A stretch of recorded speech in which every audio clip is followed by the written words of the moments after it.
Welcome, everybody, to Adapt or Perish, episode 63, part 2 of our look at Robin Hood. If you haven't heard the previous episode, you should definitely give it a listen beforehand because we do talk about a lot of that same stuff here. Now, there was something that we wanted to mention in that episode, but we forgot, and it was luckily pointed out by one of our listeners, a guy named Tad. In 1952's The Story of Robin Hood and His Merry Men from Disney, the Sheriff of Nottingham beefs it. That by itself isn't important, but how he beefs it is, in the movie, while Robin is escaping from, the castle, the sheriff is caught on the rising drawbridge, and we can only assume is, cut in twain. I wanted to talk about it in the episode because it's part of a grand tradition in Disney movies of the villain seemingly needing to die horribly for their crimes, but not at the hands of the hero. That's just how Disney rolls. It's a longer discussion for another time, but I'm really glad that it was pointed out to us. So before we get to part 2, let's talk about our next episode. These 2 episodes were pretty big, so for the next one, we're going much smaller.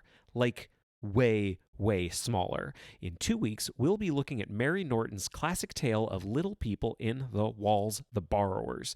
We read her original 1952 book, and we watched 5 versions made for the big and small screen ranging from 1973 to 2011. That's in 2 weeks on Tuesday, April 7th. If you have any comments, questions, or corrections about today's episode that you'd like to hear on the show, remember to email adaptorperishcast@gmail.com or tweet at us using the AdaptCast hashtag. If you enjoy the show, we'd love it if you would share that with the world by leaving a rating and review wherever you listen to podcasts. Show notes from this and all other episodes can be found at adaptorperishcast.com. Finally, we know things are crazy right now, and we hope that everyone is keeping their heads, washing their hands, practicing social distancing, and most importantly, listening to the experts. And with that, on with the show, Adapt or Perish, episode 63, Robin Hood, part 2.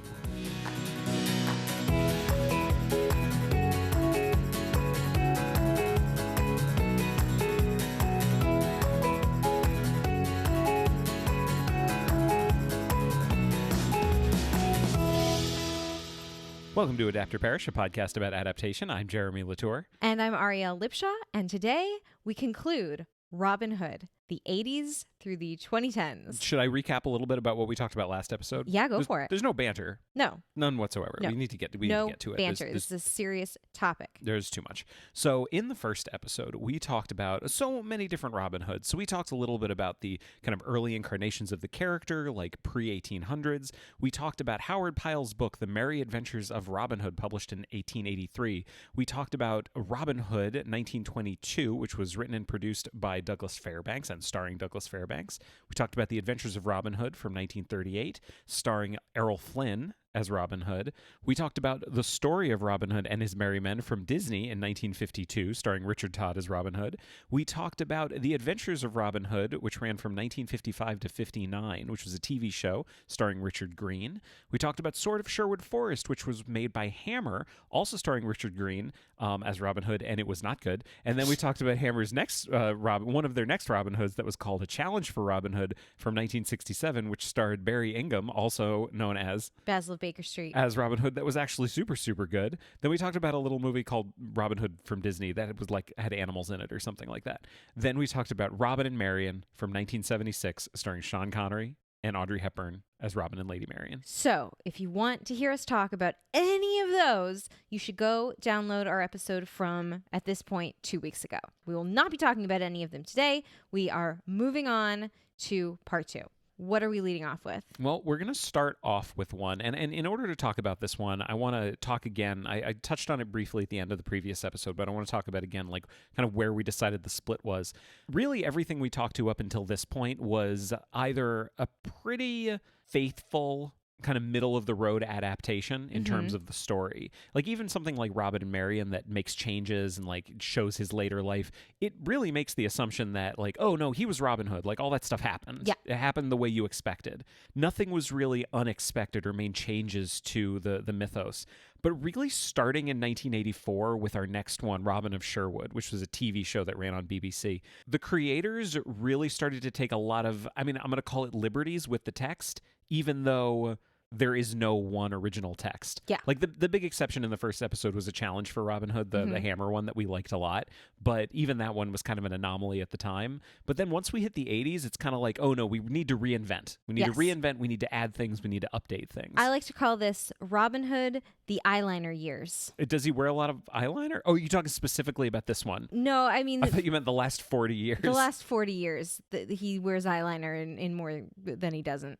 But especially this one, Are you Robin trying to of cover? Sherwood, Are you trying to cover 1984. up the fact that you actually don't remember anything about Robin of Sherwood? So here's a fun fact. When we watch these for the podcast, not just Robin Hood, but anything, I take a lot more notes than Jeremy does because my memory is much worse. And I usually do take notes. I actually, for our last few episodes, I've been running on purely my memory because it's really hard to take notes while we're watching something when you're holding a baby in your arms. Right. And in this case, we were sort of reviewing what we were going to talk about for this episode. And I was like, yeah, you know what? Of everything, probably I remember Robin of Sherwood the least. And Jeremy was like, oh, well, I have a pretty good recollection of it. And I looked at my notes and I have like a lot of notes, but I don't remember what any of them refer to. So this is a new segment that we're calling Jeremy Explains Ariel's Own Notes to Her. The end. Okay, well, let me give a little background on the show. Yes, please do. So there's, I mean, the main thing to say about this is it was created by one person. This really does seem to be kind of a one person's vision. So this was created by Richard Carpenter. It ran for 3 seasons. It was like 2 shorter seasons, and then the third one was a long one. I feel like I want to give... So I'd never heard of this show, like at all. Did you know about it before we did this? No, I did not. Like, I didn't know about it. It's kind of like, I heard this great thing about the Pixies once. The band? Right? Yeah, the band, the Pixies. Okay. Which was... Not everyone listened to the Pixies, but everyone who did listen to the Pixies started a band. Okay. So, like, the Pixies are super, super well-known in music, even though they may not be super, super well-known in pop culture. Gotcha. And I get the feeling that Robin of Sherwood is kind of like that because so many Robin Hoods that came later, like, made references, and I found out that people really, really liked this one, and it means a lot to a small number of people. But they like, all went on to make a Robin Hood show. Is that what you're saying? That's kind of how it feels. So anyway, the big thing about Robin of Sherwood is that it introduces a lot of things to the myth. I can probably think of 2 really big additions that it makes that come up in various forms later. Yeah. So like one of those, for example, is like, do you remember how Robin Hood becomes Robin Hood? Yes. Because he's Robin of Locksley. Yes. He is that. But how does he become Robin Hood? It is bestowed on him by the mythological figure Herne the Hunter. Now this, from what? Where? From where? Where does this come from? Herne the Hunter was an invention of Shakespeare. Okay. He made his first appearance in The Merry Wives of Windsor. And he is a man that lives in the Greenwood with horns on his head and is like sort of the patron saint of the Greenwood. And they saw fit in this Robin Hood to personify him and make him sort of the spirit of the forest. Now, we're going to come back to this sort of forest spirituality because it also appears in one other very seminal Robin Hood that we're going to talk about in a few minutes. But just keep that in the back of your mind as an influence, as you were just saying, to something we're going to talk about in a minute. So that's one thing. And Herne the Hunter appears throughout the show. Yeah. And every time Robin wants to do something, it's like, for Herne! And everyone's like, yay! I do remember that. It really reminds me of maybe I'm just like doomed to keep making references that don't really land for you, but maybe they'll land for someone out there. Did you ever watch the show Swamp Thing? No. Okay, years ago there was a show. There's like a new one that got canceled, but there was an old show called Swamp Thing that was like based on the comic. And the whole thing in it was like Swamp Thing was always the main character of the book, and he's like a big guy. You know what Swamp Thing looks like? Yeah. But in the show, basically Swamp Thing was always just in his swamp, and the main characters would like go do things in the town, and then they would constantly go back to Swamp Thing to talk to him. But from everything I could remember, Swamp Thing was just in his swamp the whole time. Okay. Like not really doing anything. That's what Herne the Hunter was like for me in this. Okay. Like Herne is always just kind of in his cave. Yeah. Or With big grove horns on his or head. whatever, yeah. Like big like deer antlers and stuff like that. But he never, like Herne doesn't really get involved. No. He does a little bit later in one. So I watched more of it than you did. Yes. Full disclosure, like I tried to watch all of it and I couldn't. We watched the first season together. And then I thought, I'm going to keep going. And I got really, really bored. And we didn't need to watch it, so I didn't watch We it. thought we had seen a representative amount of the show, enough to talk about Yeah, it. and this led to something that I'm kind of embarrassed about. But anyway, that'll come up in a minute. Okay. So Hearn is a big addition to this. Yes. But there's another addition to this, which is, we've got the Merry Men. Like Robin has his Merry Men. He has Will Scarlet, and he has Little John, and Friar Tuck, and Much is in it. And he also has Nasir the Saracen, which is a new thing. There's some things about Nasir that are really cool. There is, this idea of representation in Robin Hood. I mean, he's also like played by just a British guy, so that's With a tan. like a white guy. That's kind of a fake tan, and that's kind of a shame. But that's something that comes up in multiple Robin Hoods after this. And I'll just say this is going to come up again in a few minutes. Okay. We can get into more of the other stuff, but I'm desperate to hear. I really want to hear your notes. Okay. Here's my notes. I have about, I don't know, a dozen. Mm-hmm. First note, battle at Stonehenge? Question mark? Yeah, no, they have like a big fight at Stonehenge because this is like the whole mystical aspect of it. Right. They kept going to this like fake Stonehenge thing. Okay. That was really important. And also, and obviously, I'll throw this out there, like we're going to spoil everything that we're going to talk about this episode. Robin Hood, this version of Robin Hood, Robin of Locksley, played by Michael Prade, who has the most amazing haircut I've ever seen. Yeah, well, that's note number 3, so we'll come to that in a second. Okay, good. He dies at the end of season 2. And so Hearn has lost his Robin Hood. And so Hearn ends up saying, hey, you, Robert of Huntingdon, Yeah. you are now Robin Hood. And so Jason Connery, who is Sean Connery's son, Oh, boy. ends up playing Robin Hood in the 3rd season. That's the embarrassing thing, which is I didn't actually watch any of the 3rd season. That's okay. We won't remark on it. And so he's literally an actor who played Robin Hood in a thing we watched that neither of us have ever seen. So I can't say whether he's amazing. Like he's incredible based on my experience. Great. Can I continue? Yes. I think this might just be my general grievance at people going down very easy in Robin Hood, but I wrote, one arrow would have been plenty. Oh, I don't remember. They I think there was a scene where someone just gets like peppered with arrows. Well, I think this is something that's worth bringing up for this Robin Hood is that, we talked about in episode 1 the idea that they'll take a life if sorely pressed. Sorely pressed. In this show, They're often pressed. I don't think I've ever seen them sorely pressed. They just like it. Yeah. This show has a body count. Yeah. It's an incredibly high body count. Like the Sheriff of Nottingham's men. He must have so many men because they go down in every episode by the dozens. I got to the end of the 1st season and was like kicking myself for not starting a body count in episode 1 because I just can't even imagine it's possible for them to have killed as many men as it appeared that they did. Yeah. And for the sheriff to still have anyone fighting for him. Yeah. So, yes, it's a bloodthirsty show. Yes. Note number 3, I wrote in all caps, his hair, though. He's got a very bad haircut. Yeah, his hair, though. He's got a mullet. What's not... Yeah. Yeah. It's a very 80s mullet. That's the thing. It's not a mullet because it is a mullet, but it's not the kind of mullet that I normally think of. It is just very long flowing hair. Yeah. And it's kind of long and flowing everywhere. Yeah. But yes, it is definitely more long and flowing in the back than in the front. Right. It just looks so soft. His hair looks so... I want to touch his hair so badly. Wow. It just looks so soft and beautiful. I wrote Robin equals eyeliner. Yeah, Robin had eyeliner. He had eyeliner. So, yeah, we'll continue. Yeah, I don't think you need me to explain that one. Nope.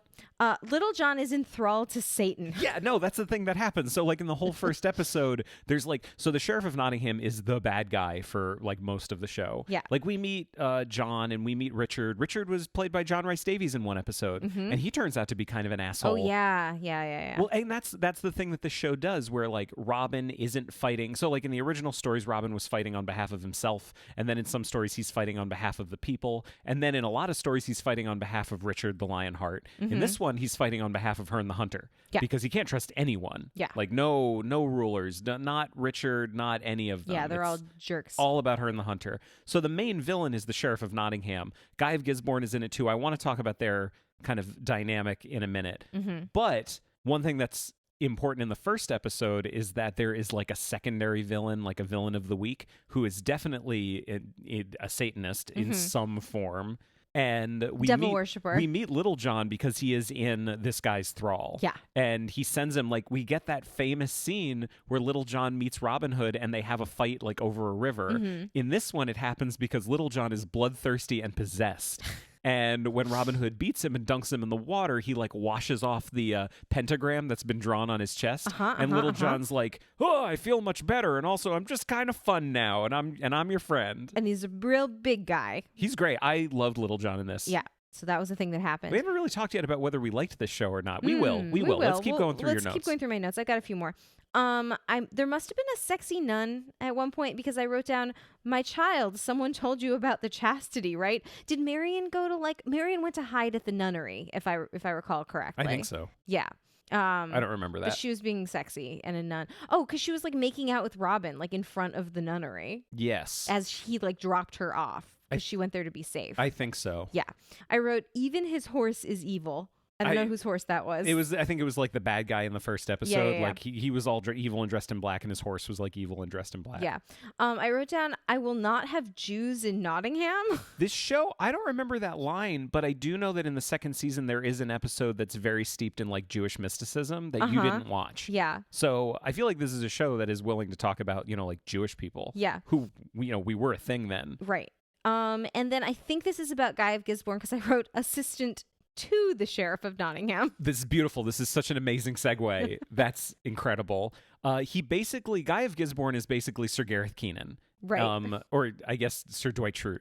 Depending on whether whichever. you're from the UK or the US. That makes it sound like I have a really hard opinion about The Office. Yeah, it really does. Like, I don't. You don't. I enjoy both. They're both fine. I've seen the UK one, but now I hate Ricky Gervais, so I'll never watch it again. I mean, It is what it is. that's not this show. I mean, really, more than anything, he reminded me of like Rainn Wilson as Dwight Schrute. This dynamic between the sheriff and Guy of Gisborne is something that I loved because it absolutely does come up a few times since. Because in every time we've seen any kind of versions of these characters, like let me go back to Errol Flynn for a second. How would you say the power dynamic is between Guy of Gisborne and the Sheriff of Nottingham? Well, in that one, the sheriff is really goofy. Yeah. And Guy of Gisborne is like more noble and bloodthirsty and like, "What are you doing? Like, let's go get this guy." Like, clearly he's the one in charge. Yeah. In this one, the sheriff is clearly the one in charge, and Guy of Gisborne is clearly his subordinate. And Guy of Gisborne is bad at his job. God, I found him so delightful in the show because he just really can't catch a break. He's really committed. He's committed to the idea of being a villain. He's like, "I love this. I am all about being someone who serves the Sheriff of Nottingham, and I am going to kill the shit out of Robin Hood.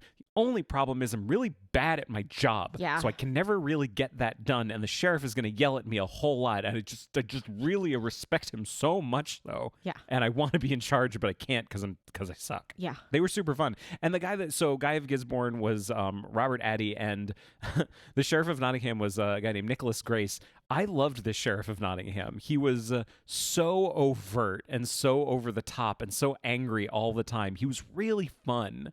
Do you have any more notes there? Nope.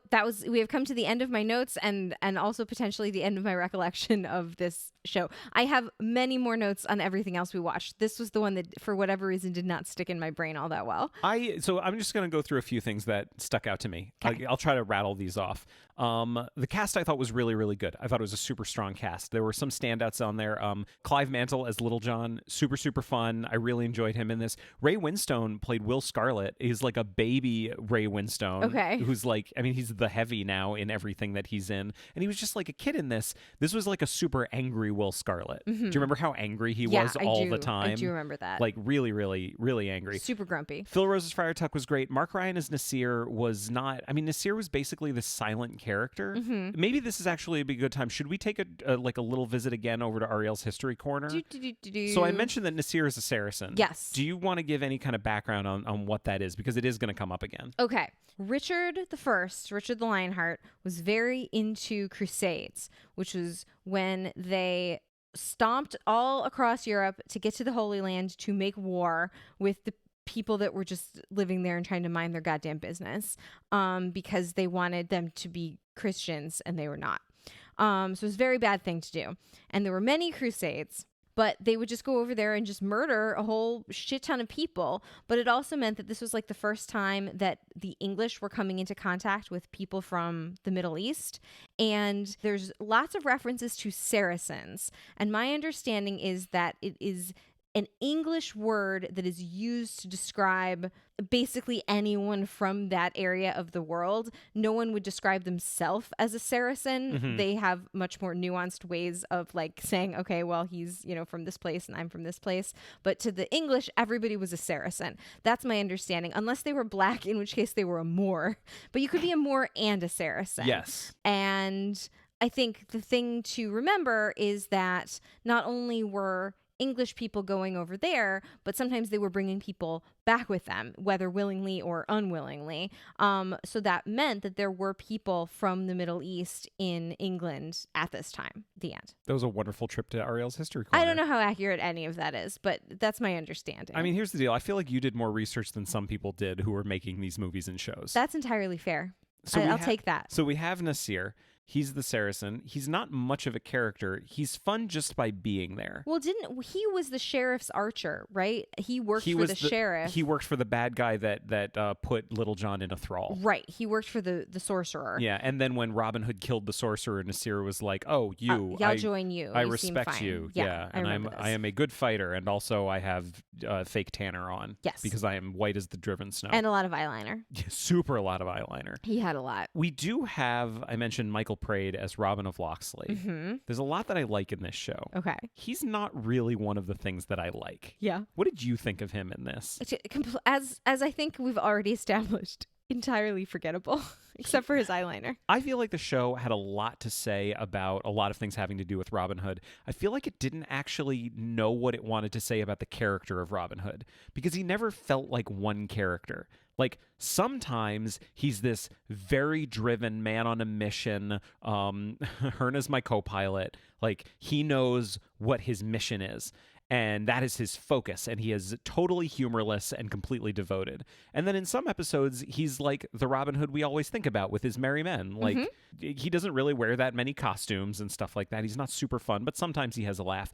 But I feel like they could never decide on who he was. And, like, even go so far as to kill him and just make him another person. Yeah. It's just a weird thing to take an idea of a character who we all know is a character and we can all describe and say, oh no, the character of Robin Hood actually doesn't matter that much. It's the idea of Robin Hood that matters. Yeah. Well, it's kind of like the fan theory, that James Bond is a code name. Yeah. And that's why there's so many different 007s, because James Bond is the name that goes with 007. He's not a person. That's kind of what this made me think of. Like, Hearn is MI5. He's M.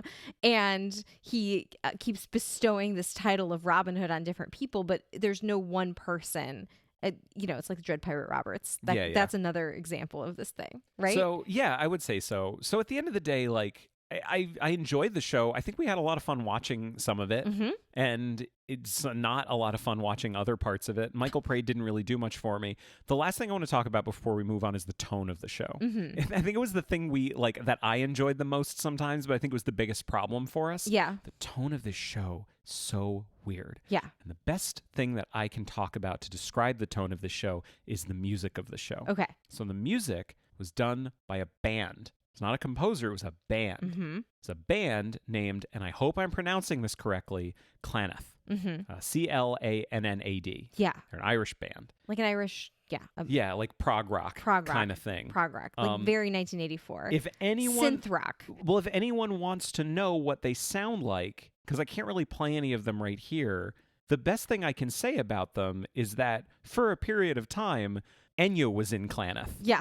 And then she went on to have her own solo career. Right. So that should give you an idea of what their music sounds like. So, okay, I don't necessarily think, you know what? Actually, I'm going to throw this out there. I knew I was going to bring up A Knight's Tale a few times this episode. This would be my first reference to the movie A Knight's Tale, which is a beautiful, perfect movie, and no one can tell me otherwise. Okay. And one of the things that A Knight's Tale got a lot of flack for is the fact that it uses a lot of modern rock music and not and some orchestral music, but it uses a lot of rock songs. And people thought that was anachronistic. And Brian Helgeland, the guy who wrote and directed it, came out and said, yeah, but like an orchestral score would also be anachronistic if you think about it, because there were no orchestras at that time. That wasn't what music was. Yeah. So I love that idea.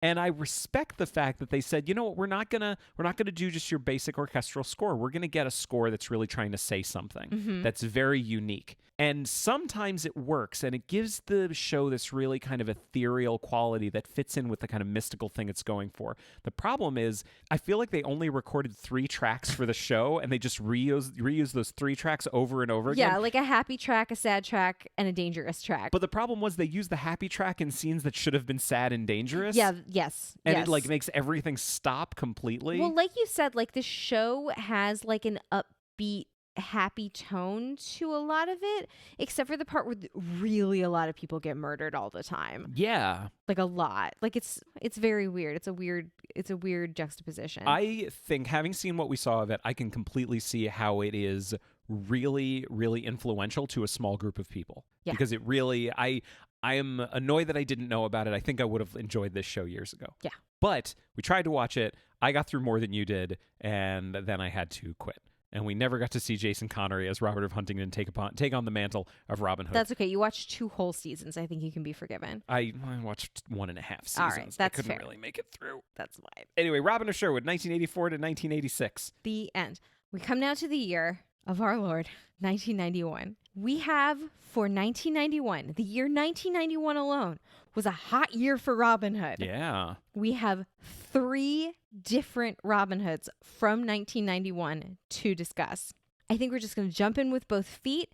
We're going to lead in with the one that everyone is here for. Everyone has been waiting for us to talk about this guy, and we're going to do it. Mm-hmm. Robin Hood, Prince of Thieves. Good movie. Fun movie. So moving on. Do you want to talk about the production of this film? This delightful Hollywood epic, Robin Hood, Prince of Thieves. All right. I don't want to say how we felt. I'm going to try to talk about all this stuff without saying how we felt about it. Because I saw this movie like years ago, and you had never seen it, right? I'd never seen it. I had seen it, and I had an idea in my head of how I felt about it, and then we watched it for this show. And how I felt about it now is different than how I felt about it then.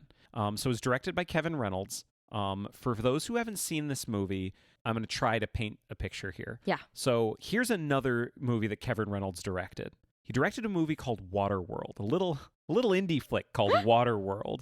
Low budget film. A movie not known for its subtlety.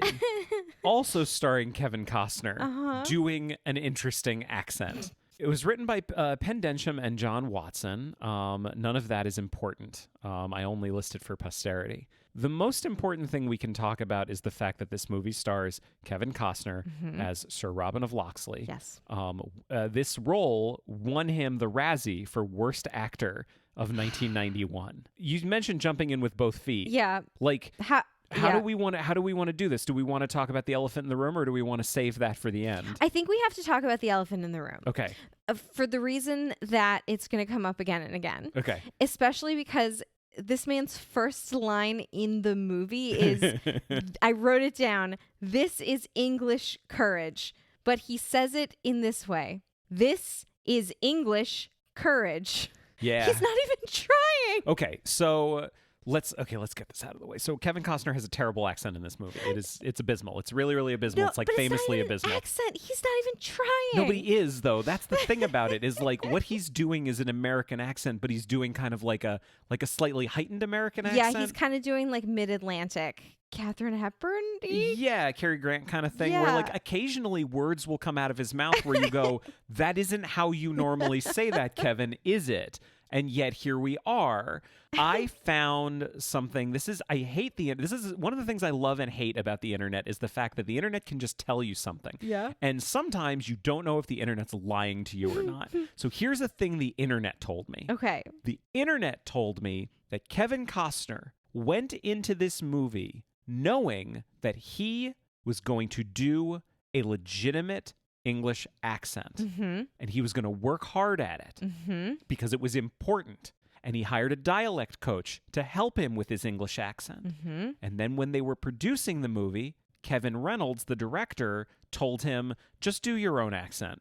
we're not going to bother with that. Don't do it. And wouldn't let him do the English accent that he had been working on. That he had practiced. This is what the internet told me. I think that is a PR story put out by Kevin Costner's people. I would love to track that story down to its origin and track the IP address. And I bet it came from his agent's office. I really want it to be true, only because I want the story about this to be something different than what we've all told ourselves for 30 years, which is that Kevin Costner did a bad job and is terrible in this movie.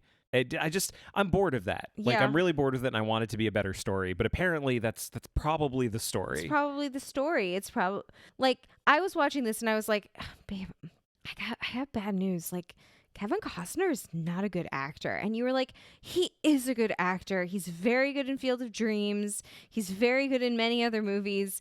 I think he's just very, very tragically miscast. Yeah. I mean, he's like, this is out of his range. Yes. He's great. When you get him right in his range, it's narrow. His strike zone is narrow. I really, really wanted to like him in this. I wanted it to be different. He is like, okay, his acting is okay. Like, I get it. Like, he is sad when he needs to be sad, and he's angry when he needs to be angry, and I get him in this movie. He's fine.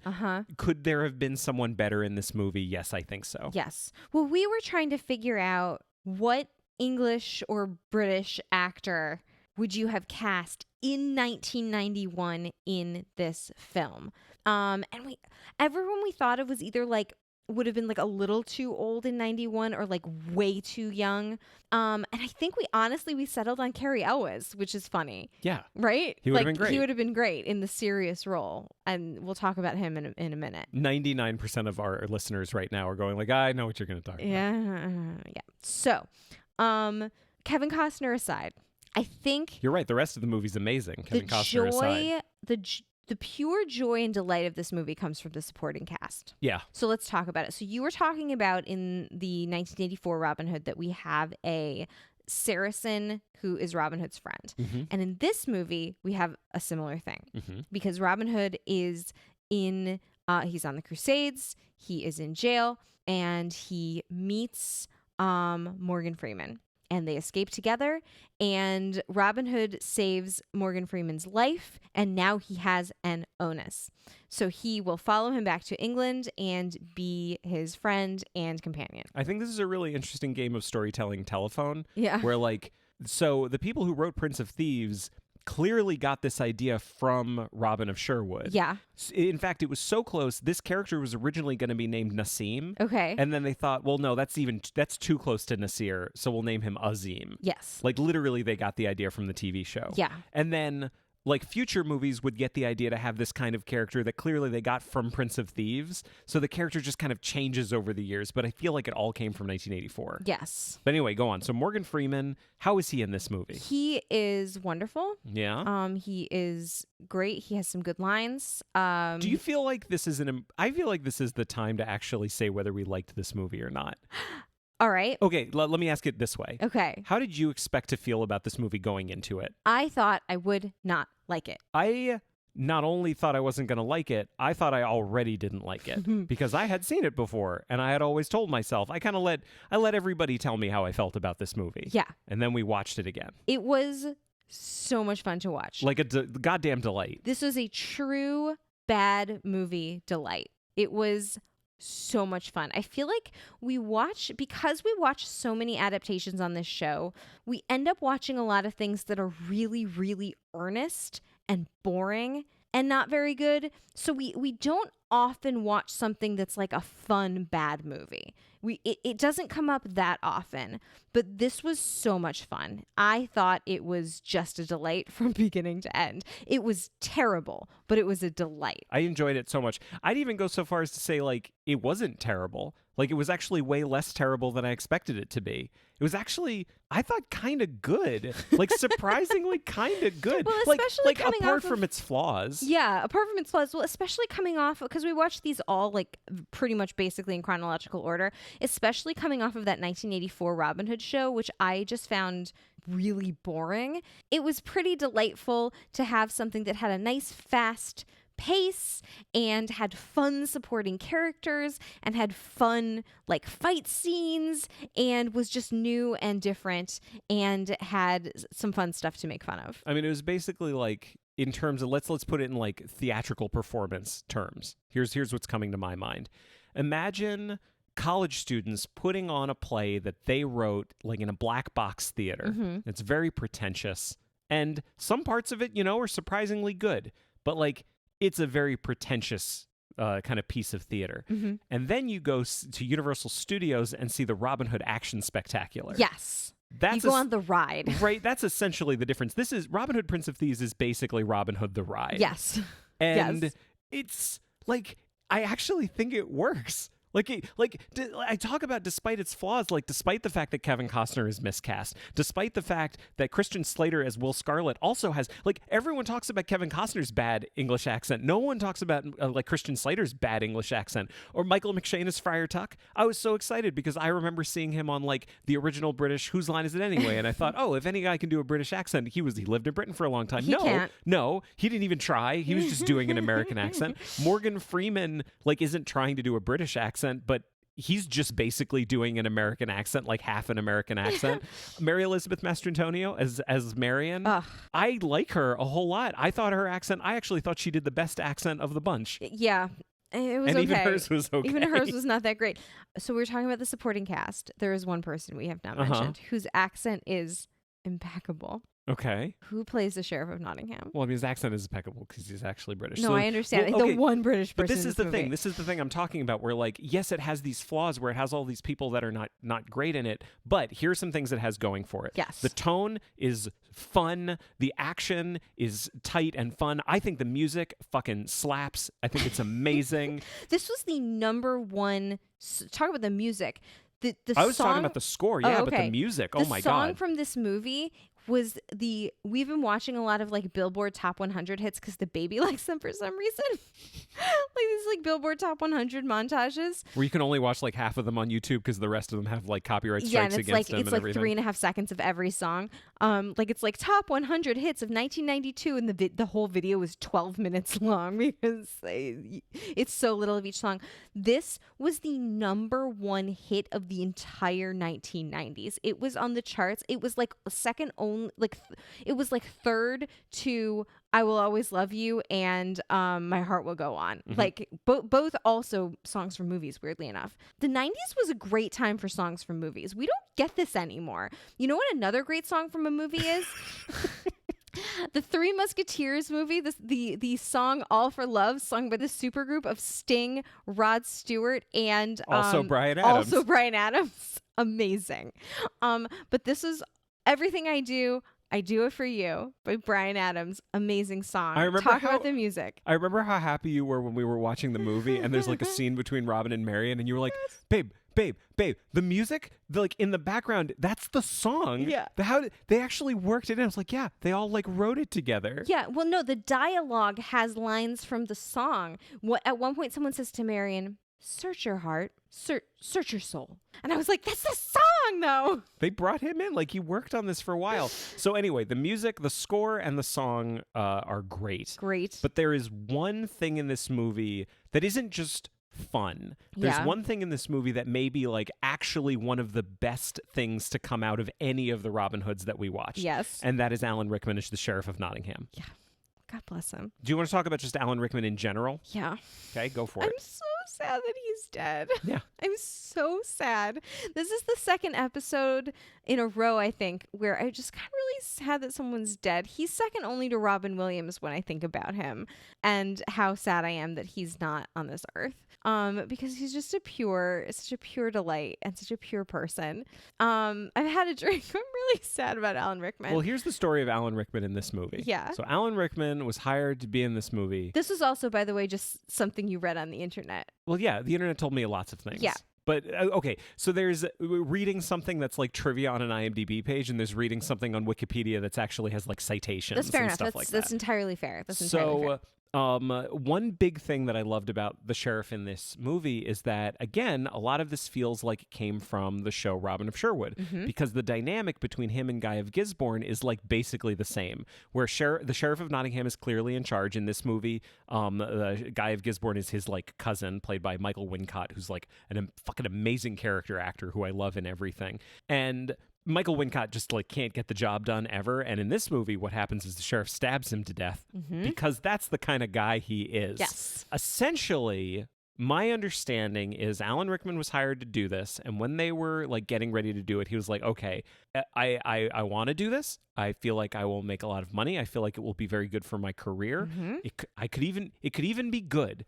But on the page, as written, my character is not something I'm super excited to do. Yeah. So I have some friends that are writers, and I'm going to hire them to punch up my own dialogue. Yes. And Kevin Costner's piping in going like, "Do you think they could punch up my dialogue too?" And he says, "No, fuck off." Do you think I could get an accent, coach? No, you can't. You cannot. And they punched up all of the sheriff's dialogue. And I'm not going to deliver it the way he did, but I want to read this line. "Wait a minute, Robin Hood steals money from my pocket, forcing me to hurt the public, and they love him for it? That's it then. Cancel the kitchen scraps for lepers and orphans, no more merciful beheadings, and call off Christmas." That's brilliant. That is good. Brilliant goddamn writing, and it is delivered amazingly. Like the level of energy he brings to the part is incredible. It's like his energy is so big that you don't even really question it as much as maybe you should. Yeah, because he's in a different movie. Like, yeah. Well, no, I was gonna say when he like is practically like raping Marion at the end of the movie. Yeah, it's no good. And they he's had to got a rehearse that physical, like they have like physical comedy that they're doing between each other. That's like rape physical comedy. It's gross. I don't think it ages that well. Yeah. But as you were saying, and I'm sorry I cut you off, but like yes, he is in a different movie than everyone else. And he's got a really bad wig. Or is it amazing and perfect for the character? I think it's perfect for the character that he's playing. It's not so good. I'll also say that, like, if you recently had a baby, this is maybe not a great movie to watch because there's a very graphic birth scene that seems very unpleasant. And then there's like the baby and the mother are in peril when they're like up in the tree houses. Like and Little like John's. Little John has a Yeah. wife and a bunch of kids in this movie. And like the wife has a baby and then like he has to save them. And it's that I didn't actually enjoy watching. There's very stuff much. in peril, but again, like you're picking on like one thing of like I'm not 50. saying it was a, No. I'm saying you're picking on one thing of 50 that are like questionable or not good. This movie is full of things that are questionable and not good. I'm not saying it was a bad scene. I'm saying it hit me in a way that was uncomfortable. I know. Yeah. Someday everyone will understand. Yeah.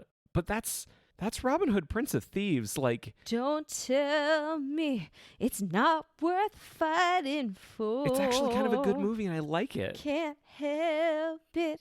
There's nothing I want more. Like, yeah, Kevin Costner's accent isn't amazing, but he like brings an energy. It's true. Everything I do it for you. I was singing that to the baby the other day. It was very sweet. Okay. And then finally, Sean Connery comes back as Richard the Lionheart. It's fantastic. Which is great. And it's just a great end. And it is just a weird goddamn movie that was super popular. And I thought was bad for years. Turns out, no, it's not. It's great. Turns out it's good. Fantastic. Turns out it's good. Turns out it's fun to watch. Super fun to watch. We're still in 1991. So there's more to talk about. There's so much more. Now, there was another Robin Hood movie that came out in 1991 that I'm going to go out on a limb. I'm going to say no one's seen this. No one has seen this movie. No one has seen this movie.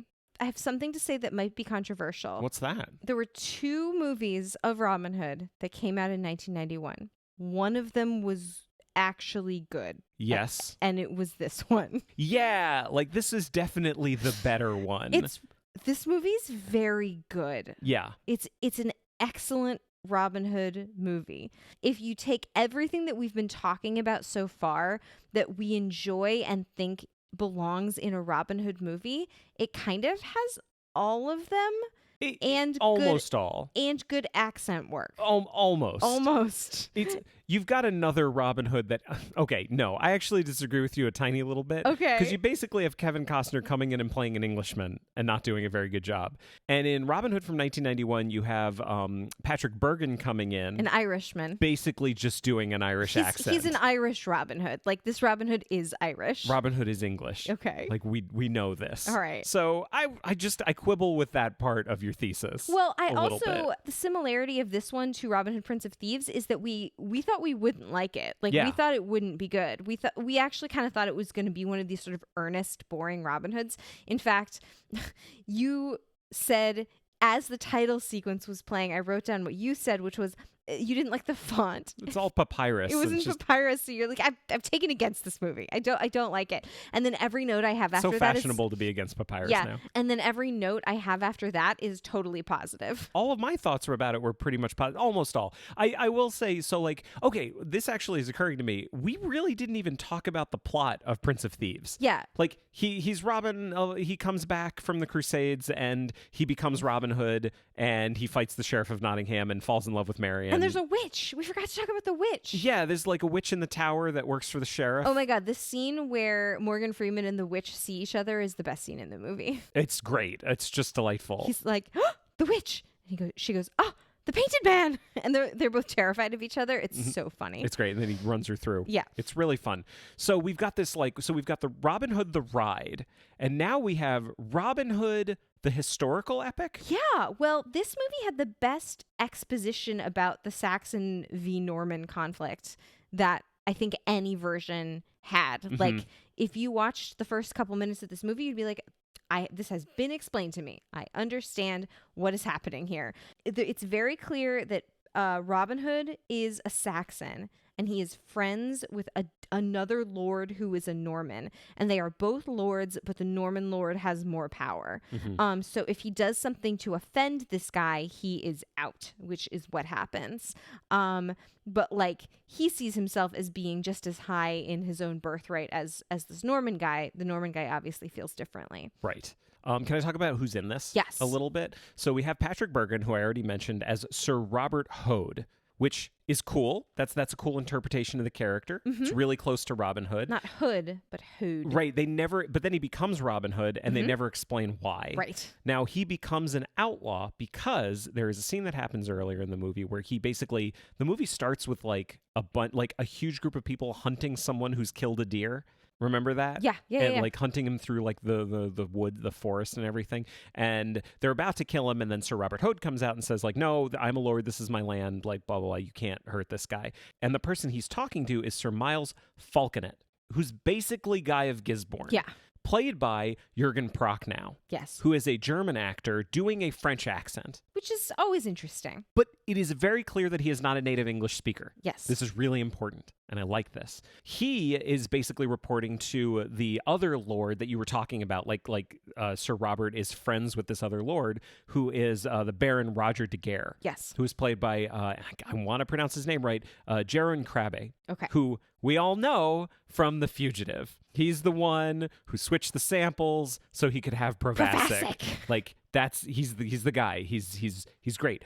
Also, like, he is not French either. Yeah. But clearly not a native English speaker. Yes. So the casting is half of what they're trying to do. Yes. You already can tell that these guys are invaders in this land. Yes. But they are clearly in charge. They have all the power. Mm-hmm. And it does so much. Because you talk about exposition. Yeah, it has exposition, but casting is doing, I think, most of the work for them, and more so than any kind of exposition. Yeah. But it just does a really good job of setting up that aspect of the story. Yeah.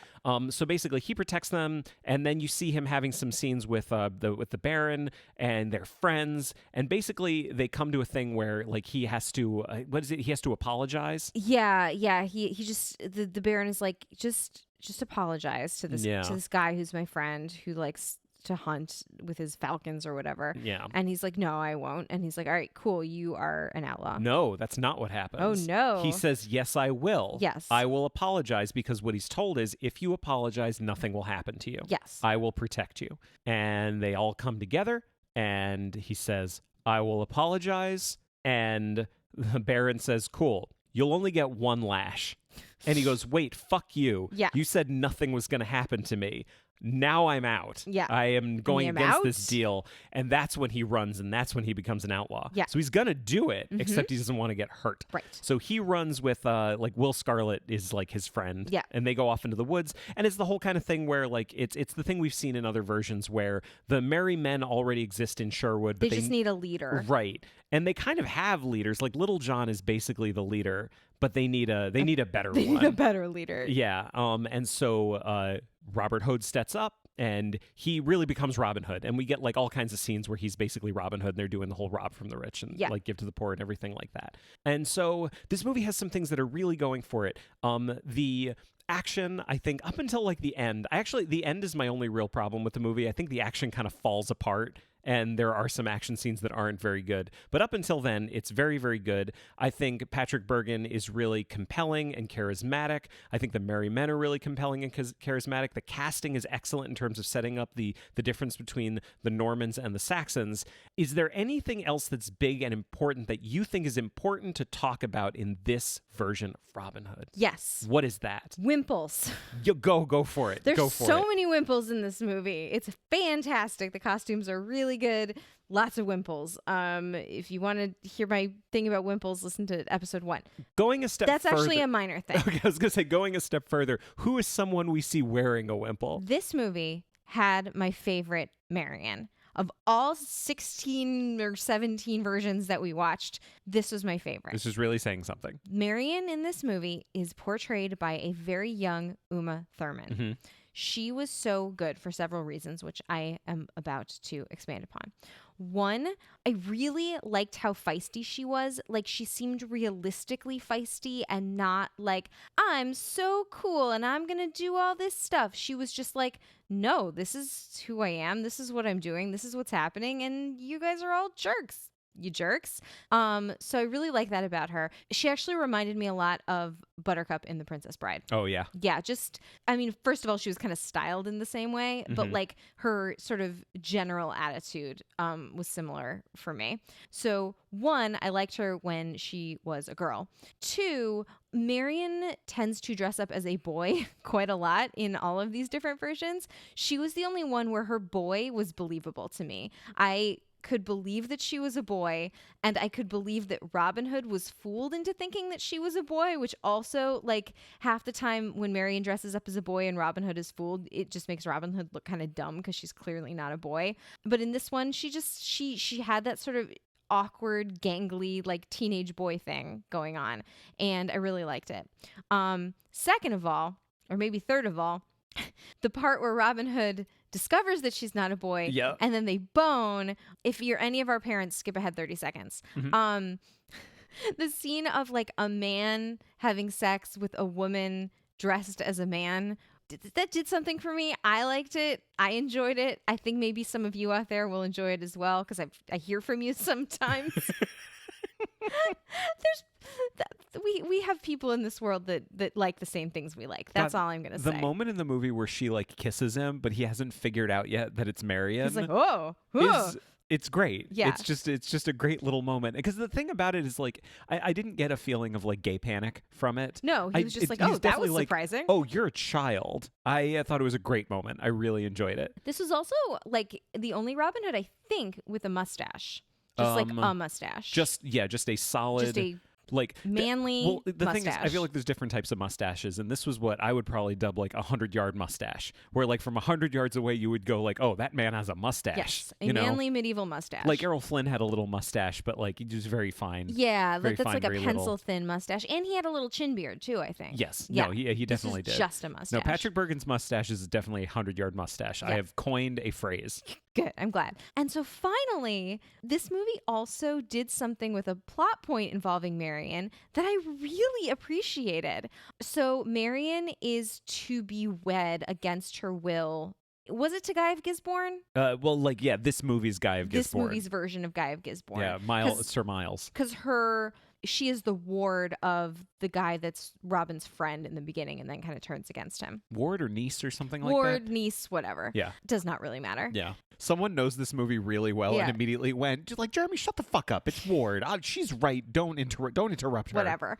They're like walking down the aisle, like they've come all the way to the wedding day. Like they're playing this close to the vest to rescue her from this forced marriage. And I've never seen in any movie where there's a forced marriage happening a scene where the woman just says no, which is always kind of like this suspension of disbelief in anything like this, because it's like there is a form to a marriage ceremony that involves asking two people a question, and like the marriage can't proceed if one of them does not agree. And the priest is like, do you take this man? And she's like, no, I absolutely do not. I do not agree to this. We are not married. This is not happening. And then she gets rescued. But I just thought that was so great because of course that's what her character would do. Like she is standing in her power. She has taken the power that she has in this situation, which is literally the ability to say, no, this is not happening. I'm not doing this. I really loved this character. This female character, not underwritten. I feel like we can wrap this one up. I don't have that much else to say about it. I think the thing that I was really excited about going in was when I found out that it was produced by John McTiernan, who directed The Hunt for Red October, which is like, and also like, Predator and Die Hard and whatever, other like fine Other films, movies. but like movies that aren't The Hunt for Red October. Right. And I really thought that the kind of authenticity of the movie and the atmosphere of the movie made a lot of sense given that. I think that that's something that he's known for. I appreciated that. Yeah. I think I'd like to talk about the end. Okay. Because two things happen in the end. One thing that I think is not very good that I alluded to before, and one thing that I thought was very interesting. So the first thing that happens is Robin and Sir Miles, Guy of Gisborne, have a fight. And it is, I think, the worst scene in the movie. I think the fight choreography is terrible. It's just two guys wildly flailing at each other, but not in the not in the way that it was really charming in Robin and Marion. This is just like two guys who are not good at fight choreography. Yeah. Or we're not given the time to develop good choreography. Yes, perhaps the second one. Like it surprises me a little bit from Jürgen Prochnow, but like I don't know much about Patrick Bergin in this realm, so I don't know. So that I don't know if you had any opinions about that. No, I didn't think so. Yeah, no. But then the last thing is, do you remember how the movie ends? Because in every other version of Robin Hood, the bad guy is defeated. He's either killed or he's driven away. He's only killed if Robin is sorely pressed. If he's not sorely pressed, he gets away or something like that.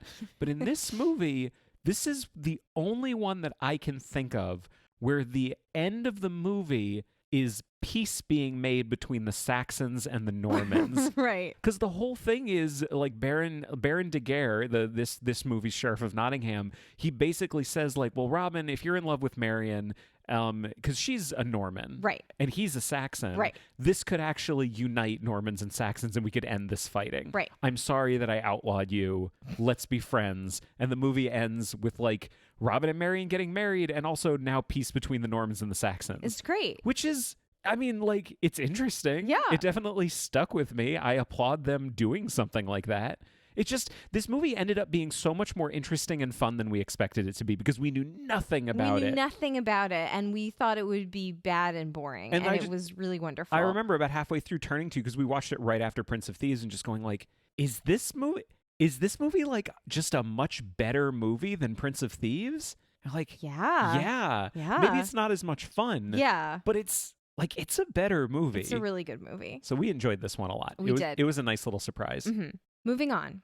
How could there possibly be more in 1991? We are still in 1991. I'm going to let you take the wheel on this one, sweetie. In 1991, Sierra Games released my favorite video game of all time. Well, it's a computer game. It was a PC game. Conquests of the Longbow. The Legend of Robin Hood. The Legend of Robin Hood. And I think a small subset of people listening to this right now just like screamed in their cars because... Was it one of your brothers? It may well have been. But if there's one thing that I have learned from doing this show for nigh on... How many episodes is this now? 60-something. 60-something. And engaging with people on social media, and Instagram, Facebook, what have you, Twitter. It is that there is a group of people in this world that really feel strongly and have the same memories from childhood about things that I thought I was alone in. So I think some of you out there know what I'm talking about. Robin Hood, Conquest of the Longbow. This game is great. Okay. So to prepare for this episode, you can actually go to like Internet Archive sites and play this game online. It is available to play like in an emulator. I couldn't find a version that would allow me to like save my progress, especially because I have a Mac. So what I actually did instead was watched a 4-hour Let's Play video of this. It had no narration. It was just someone painstakingly working their way through like the optimum path of the game and getting all of the points. You had like, I remember you like complaining about their optimum path. Yeah. 'Cause you were like, well, no, if they go that way, they're not going to, yes, I understand that's the fastest way to get to this place, but if they go the better way, they're going to interact with this character. Yeah. Yeah, I remember you getting very angry about it. Yes, it was fine. But they did get every point in the game and had the happy path scenario. And that's one of the things that I really loved about this game. This is like, it's not a true open world game, but it is a game where you are able to choose where you go and what you do. You're doing different things on different days, and like if you miss a thing that you're supposed to do, like if you miss a mission that you're supposed to go on, like that's over and you don't have the opportunity to like do that thing again, but you can kind of make up for it in other ways. So there's the story of this game it's written really beautifully. It's written by a developer named Christy Marks, a lady woman, which I think is really cool that she developed this Robin Hood game. And it has some stuff in it that I think we only really saw also in the 1984 TV show, which is that it really draws on this sort of folk wood lore. It's got a lot about like the Green Man, which is like the big oak tree. It's got a lot about like what's the Green Man? He's the spirit of the forest. Oh, okay. He's like he lives in an oak tree, or he is an oak tree. And Robin sort of has to ask for his help on occasion. And it has a lot about gemstone lore and woodcraft, and Marion in this version is like the priestess of the woods, and she goes to sort of nurture the spirit of the forest in secret, and there's an evil abbot and he finds out and he's going to have her burned for a witch, and Robin has to go and save her. You as Robin Hood have to do this, and you have to enlist the help of your merry men, and like there's all of these missions that you go on. The gameplay is super fun. You're sort of finding items and using items. There's a shooting arrows mechanic that's super fun. There's a part where you have to play a game called Nine Men's Morris with someone that's an actual game, and you have to win like a token so that you can go and do a different thing. The interactions with the characters are all really fun. The script is really, really fun. Can I interrupt for 1 second? Yeah. So the script was something that I was really happy to see was super fun, because this game looked so familiar to me. Like I was hoping this is something where like our childhood experiences like skirted each other but didn't actually overlap, because as you were watching this, I was like, okay, I 100% never played this game, but it looks so familiar, and the script is really funny, and that sounds really familiar. And then I found out later that one of the two big like game franchises that Sierra published, one was Leisure Suit Larry, which is not relevant to this, but that was delightful.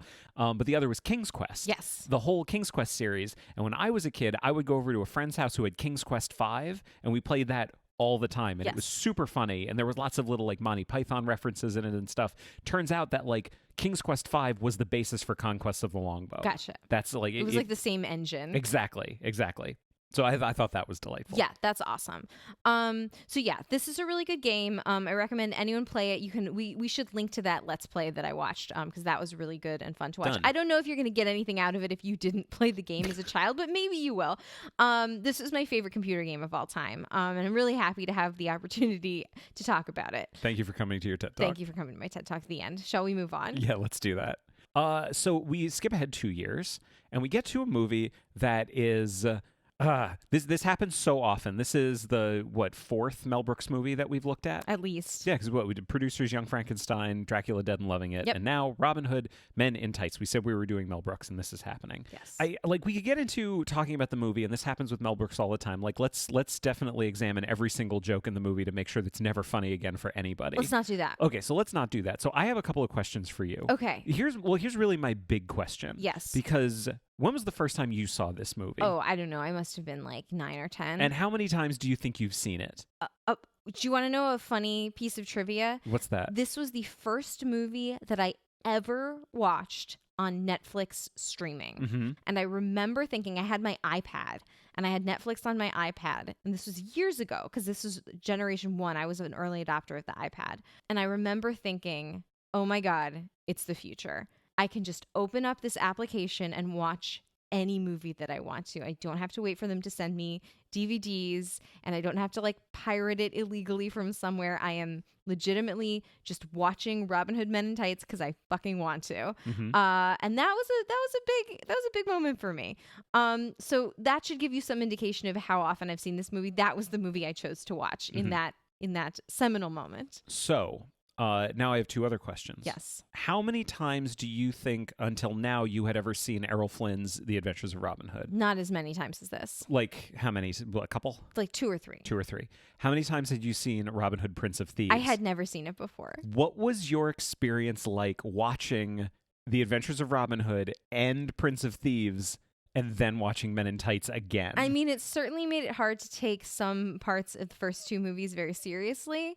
But then watching Men in Tights, obviously it's like, oh, this is just, Mel Brooks didn't make this up. This is a direct reference to something that happened in these other movies. Were there any in particular that come to you? I mean, the whole character of a Chew. Yes. Yeah. Yeah. Like, that's Morgan Freeman's character from And Robin Hood. This is the thing I was talking about, that we're like, okay, all of this happened because in 1984 they decided to create a character named Nasir. Yeah. Like, that led to Prince of Thieves kind of changing the idea. Mel Brooks, I'm sure, didn't know about Nasir or didn't care about Nasir. Yeah. But then we get a Chew. It's so weird. Yeah. Like, it's weird how that stuff can happen. Yeah. One of my favorite examples in it that it honestly, like, never even hit me, because I saw Prince of Thieves years ago, so I knew that there was a lot of stuff. Like, I knew that the Sheriff of Nottingham was based on Alan Rickman. Mm-hmm. Like, I knew the costume was the same and everything like that. I knew that the old crone who lives in the tower, like, I knew that she was in Prince of Thieves. I didn't know. So in Men in Tights, there's the catapult gag. Yeah. And it comes out of nowhere. Yeah. And it's basically just the Sheriff of Nottingham explaining to, Prince John, look, we've created this catapult and this is how we're going to beat Robin Hood. And he's demonstrating it by sitting in the catapult basket, and then they fire it and he flies through the air. And Yes. it's a whole funny joke. Then we're watching Prince of Thieves, and I completely forgot that Prince of Thieves has a fucking scene where Robin and Azim actually fire themselves over a castle wall in a fucking catapult. Yeah. That blew my mind that I'd forgotten about that. There's so much of this movie that was not invented. So much of this came directly from these movies. Yeah. Do you want to talk about the Sheriff of Nottingham a little bit? Do you want to just get into it? How many of your favorite people are in this movie? I mean, a lot of them. Yeah? A lot of them. I mean, not the irony, but just the funny thing is, like, Alan Rickman and Roger Rees undoubtedly knew each other. Mhm. Like, they Patrick Stewart, too. Patrick Stewart, too. Okay, so I don't think I've talked about Roger Rees on the podcast before. I might cry. Okay. I wouldn't go so far as to say I knew Roger Rees personally. When I was a junior in college, I interned for a summer at the Williamstown Theater Festival, and that summer they were about to change management, and Roger Rees became the director or the artistic director of the Williamstown Theater Festival like the following year. So he was up there all the time that summer because I think he was interviewing for the role. And because I worked in company management, my job basically all summer, Williamstown, Massachusetts is about an hour from Albany, New York. And we were constantly trucking actors in either on, mostly on the train, but also like to the airport from New York City. So I would have to drive an hour to Albany to pick people up at the train station almost every single day, which meant that I got to spend an hour or two in the car with a whole bunch of very interesting people that summer. It was a really, really cool job to have. I have a question. Yeah. Where did you accidentally drive David Hyde Pierce? To the jail. You drove him to a I prison. drove him to a prison. But anyway, getting back to Roger Reese. That's a story for another time.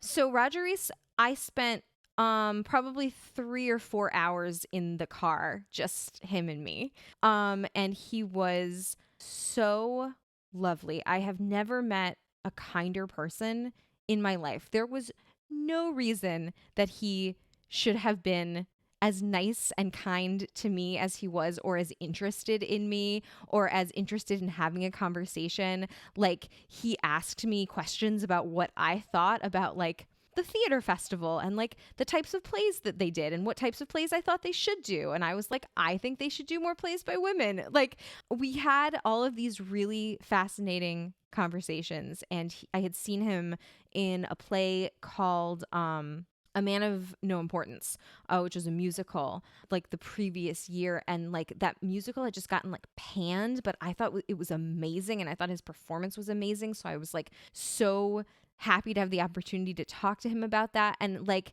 it's just such a wonderful experience to have had. I also know someone from grad school that worked for him. She was like his assistant for several years when he was the artistic director at the theater festival, and she had nothing but nice things to say about him as well. And of course she knew him much better than I ever knew him. I spent like 3 hours in a car with him, but it was amazing. And he died like in the last couple of years. And I remember we were on a road trip somewhere, and I remember like, I knew he had not been well. And I remember like looking at my phone and seeing that he had died, and it just felt like I had really like lost a friend. It was really, really, really sad. And I still think about him all the time, and it makes me sad. But his performance in this is truly amazing. It's like one for the ages. Yeah. And it's just nice to see him having fun, because like this must have been really, really fun to do. I think it's interesting where like I look at Prince of Thieves, and we already agreed that like the best performance in the entire movie is Alan Rickman. I would actually say that Roger Reese is the best performance in Men in Tights. Oh, for sure. Like, in the pantheon of Mel Brooks movies, it's kind of like Dracula Dead and Loving. I think I actually said this in the Dracula episode. Like, I would contend that Dracula Dead and Loving It and Men in Tights are exactly the same level of quality, which is they're both pretty fun, but also not amazing. Yeah. Even though, like, we love them. Like, the other Mel Brooks movies are better. Yeah. So this one, yeah, I think the script is maybe not the best script he ever did, but there are people in this movie that elevate the material and like get the material. Yes. And are giving 100%. And I think Roger Reese is the best example of any of them. I think he is living the part. Yes. It's incredible. It's so good. He's so good in this movie. Yeah. I mean, if this movie goes to prove anything, sort of in contrast to Robin Hood, Prince of Thieves, this is kind of specific, but like, no accent is less distracting than a bad accent. Yeah. Right? Like, in this movie, everyone who is in the movie is just doing their own accent. Yep. So if they're British, they're doing their own British accent. There's a joke. Carrie always does a joke about, you know, unlike other Robin Hoods, I can speak with an English accent. Which is the direct. I mean, here's the thing. Patrick Bergen deserves that just as much, Yeah. but that's not a joke about Patrick Bergen, no, is it? For sure it's not. And if they're American, I mean, Richard Lewis is just doing his own accent. Totally. I think the only exception to that is Amy Yasbeck, because she actually is doing a very heightened British accent, and she is American. Little John is, Will Scarlet is. Yeah. They're both doing like put on English accents. It doesn't matter. My point is really like, it's not distracting because no one is like distractingly bad. Everyone is sort of just being themselves in the best way possible. Patrick Stewart's also in this movie. We mentioned that before, but he comes in at the end doing a Scottish accent because he's being Sean Connery. It's amazing. This movie's a fucking delight. There's a lot of movies we talk about where I can say like anyone should watch it. I feel like anyone can appreciate it. I don't know. Maybe this is one of those things where like, if you grew up on it, you love it. Yeah. I don't know how much I could recommend it to someone who's never seen it before. Yeah, I feel like it is one of those things. Like, I saw the movie Labyrinth way too late in life, and I didn't understand it. I'm gonna get hate mail for this. Like, I did not enjoy it and didn't understand it because I think I didn't grow up with it. So I just didn't have that relationship with it. So like, I don't know that I would want to see this for the first time as an adult if I hadn't seen it before. I probably would think it was dumb, but I love it. I think everyone's had that experience of like finding like a video on YouTube that kills them, and you show it to a friend and go like, it's super funny, and you sit there watching them like waiting for them to laugh. Yeah, it's and awkward. They never do. It's so awkward. I feel like that would happen with this movie. Yeah. Even though I fucking love it. so much. It's so good. It's just a delight. I said this about Dracula Dead and loving it. I'm going to say the same thing here now. The worst crime you can accuse Mel Brooks and his like group of performers and filmmakers of is they're just doing their best to make people laugh, and that is noble, and they should be applauded for it. Yeah. And Robin Hood Men in Tights is just a fucking delight. Totally. And it's great. Yes. The end. Then we skip ahead like a long time. Yeah. Like the rest of the 90s goes by with There was a Robin Hood drought. no major Robin Hoods. We get through the whole first half of the aughts with no major Robin Hoods. And then on British television, we get another TV show. And this one was called, let me look at my notes here. It was called Robin Hood. It ran from 2006 to 2009. Now, it's kind of similar to the one from the 80s. We didn't have the same experience watching this. Yeah. We watched the entire first season together, and then you stopped. I pieced out. And I kept going, so I Yes. watched all of it. So there's going to be some spoilers. There's some things I haven't even told you yet Oh, no. that happen in this show that I'm going to tell everybody about right now. So a couple things about it. It was created by Dominic Minghella and Foz Allen, and let's go through some of these people, I think, and then maybe we can talk about the setup a little bit, or maybe let's talk about the setup, Okay. and that'll introduce all the characters. Great. So when do we meet Robin Hood? We meet him like first episode. Yeah. He's coming back from the Crusades. Right. Right? Right. With Much. Much is his best friend throughout the whole thing. And so, like, Much is this character that shows up all the time in different parts. Like, this is a very different Much than we've ever seen because he's actually, like, a crusader as well. Yes. And so Robin Hood is played by an actor named Jonas Armstrong. Much is played by an actor named Sam Troughton. Let's talk about Robin for a second. What did you think of Jonas Armstrong in this part? This is a younger Robin Hood. Yep. I would say. Mhm. I mean, the first season, here's the plot of every episode of the first season. Oh, no, it's the whole show. Oh no, the sheriff has captured someone and they are in the castle. We'd better go get them. Let's walk into Nottingham, completely undisguised, and fetch our friends back. Cool, we have our friends back. Now we are in the woods again, the end. Like every single episode is literally them just going in, fetching someone out and coming back out. So like he comes across as like kind of whiny and ineffective. And I don't know if that's a fault of the performance or the script not like having a lot of growth for him as a character. I don't think it's the performance. I think it's the script. Yeah. Like, I actually, having watched all 3 seasons of it, like, I liked it enough to watch all 3 seasons. Yeah. I enjoyed the show. The big revelation that we had, like, halfway through the first episode is like, oh, it's Hercules the Legendary Journeys Right. and Xena Warrior Princess. Right. Like, it's that level. It's super, super campy. It takes itself a little, well, like, those shows took themselves seriously sometimes, too. Yeah. Like, maybe the show didn't take itself seriously, but they were like, well, the characters have to take themselves seriously. Yeah. Maybe that's it. I think that's like, it. The show's a goof, but the characters are really giving their all. Yeah. And that's really what this felt like. Yeah. I liked him. Like, I grew to really like him, even though, yeah, he's kind of ineffective. He's very earnest. And he's a very principled Robin Hood.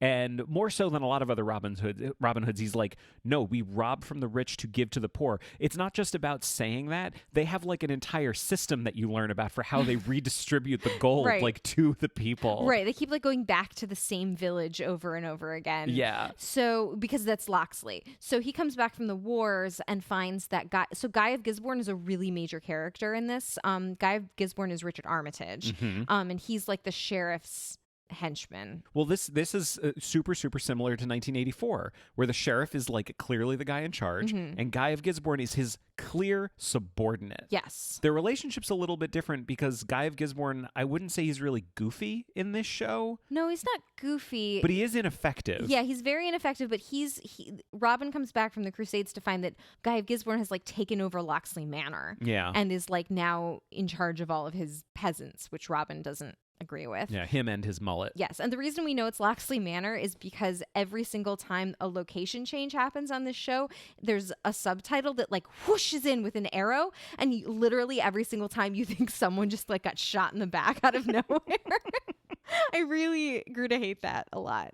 What did you think of Marion in this? So I kind of loved Marion in this. Yeah. She was played by Lucy Griffiths. So the impression that I get from like, you know, the internet, a lot of people love this show. This is a lot of people's favorite show. And it seems to be like she's a lot of people's, if this is your favorite show, there's a good chance she's like one of your favorite characters on it. Yeah. I feel like it's a problem where the character is really strong, but runs into the problem that the show has, which is that they're constantly just getting into the same scrapes over and over and over again. Yeah. So it makes the character seem really, really ineffective and kind of dumb. Yes. Because they keep doing the same mistakes every single episode, because that's the only way that drama happens on the show. So as much as I really liked her, I don't think their portrayal of her worked. Yeah, so for the 2 seasons that she's in. Yeah. What? Oh no. So Marion's conflict is that she is actually the daughter of the former sheriff that kind of got like run out of town and was Robin's friend, but now can't be seen to associate with him because he's afraid for his own life. And it turns out that Marion has been doing this rob to the rich, give to the poor thing. What is it? The Night Rider? The Night Watchman. The Night Watchman. Like this masked like ninja, essentially. She's Batman. Yeah, she's Batman.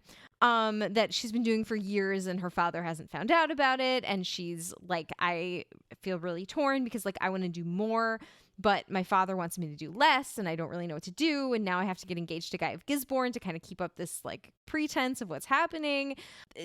Yeah, it's just like this push and pull constantly. And at one point she gets shot and killed, and then she comes back to life, and then she dies for real. You didn't even see that. I didn't even see that part.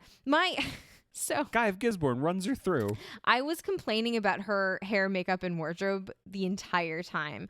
I think what they're going for is a purposefully anachronistic look for most people in this, like a la A Knight's Tale. Oh, it's our second reference to A Knight's Tale. Yeah. This is great. And I'm sure they were inspired by that. But I think the reason A Knight's Tale works in that sort of, as I say, purposefully anachronistic way is that the entire movie has a very distinctive, cohesive style. Whereas Marion just looks like she's ordered her clothes out of the Delia's catalog. Like she's always got like a lot of eye makeup on, like a very smoky eye, and like a very like 2006 like flat ironed hair. And there is no effort made to make anything look unique to this world. She's just wearing clothes, and like so are the guys. They're at one point we paused it, and you were like, "Is he just wearing jeans?" And we both looked at the screen, and we were like, "Yeah." No, it's not jeans. Oh, what so is there's it? like a soldier. They do a whole episode about PTSD. Right. It's very timely. And that actually I don't have a problem with. But basically, the soldier comes back from the Crusades, and he clearly has PTSD.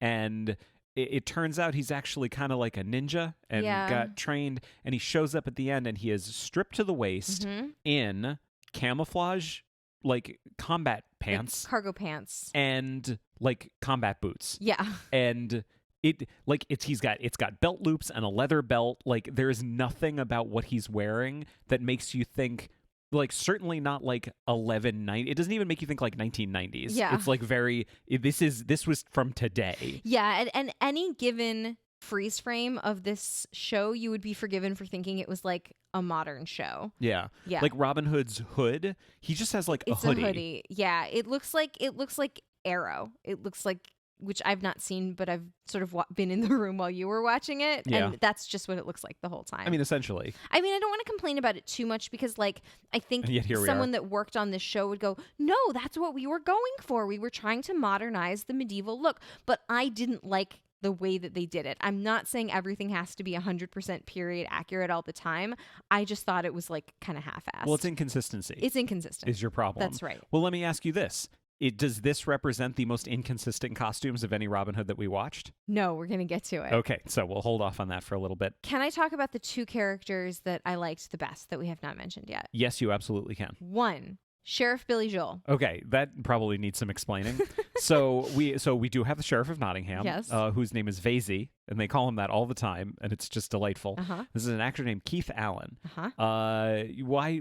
Explain yourself. He looks like Billy Joel. Yeah, like he does a little bit. Like not young Billy Joel. No. Current Billy Joel. Like current Billy Joel. He's in much better shape than current Billy Joel. For sure. Like I don't want to insult this fine actor by saying he looks like Billy Joel as he is today. He's in better shape than Billy Joel. Yeah. He's also like kind of wee, so he's kind of funny when he's standing like next to Richard Armitage, who's very tall. It's like the kind of thing where like we hit on it in the first episode and it was certainly funnier to us than it needed to be, and he became that for the rest of it. Yes. I will say this about Keith Allen in this show. He is the best part of the show. Okay. He is so much fucking fun. He's one of my favorite sheriffs of Nottingham, of all of the Robin Hoods that we watched. He's definitely more in the like Alan Rickman realm of like, oh no, like I'm in a different movie than the rest of you. I'm going to be in a delightful campy kind of thing. Yeah. While the rest of you are doing your like CW show over here.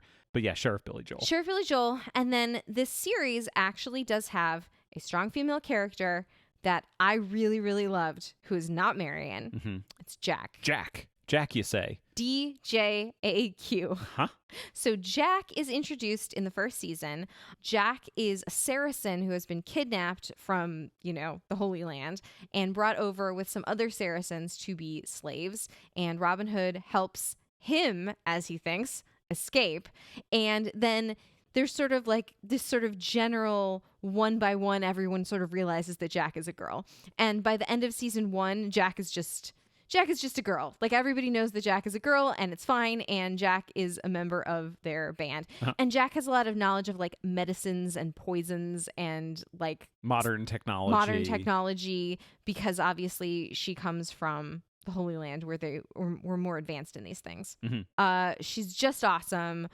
She looks great. Love Jack. Jack's costume is also like super modern. She just wears like sort of jeans and a t-shirt and like a vest to kind of hide that she's a girl. Not very well. No, because like one by one, everyone's like, okay, yeah, you're fine. You're gonna be okay. Yep.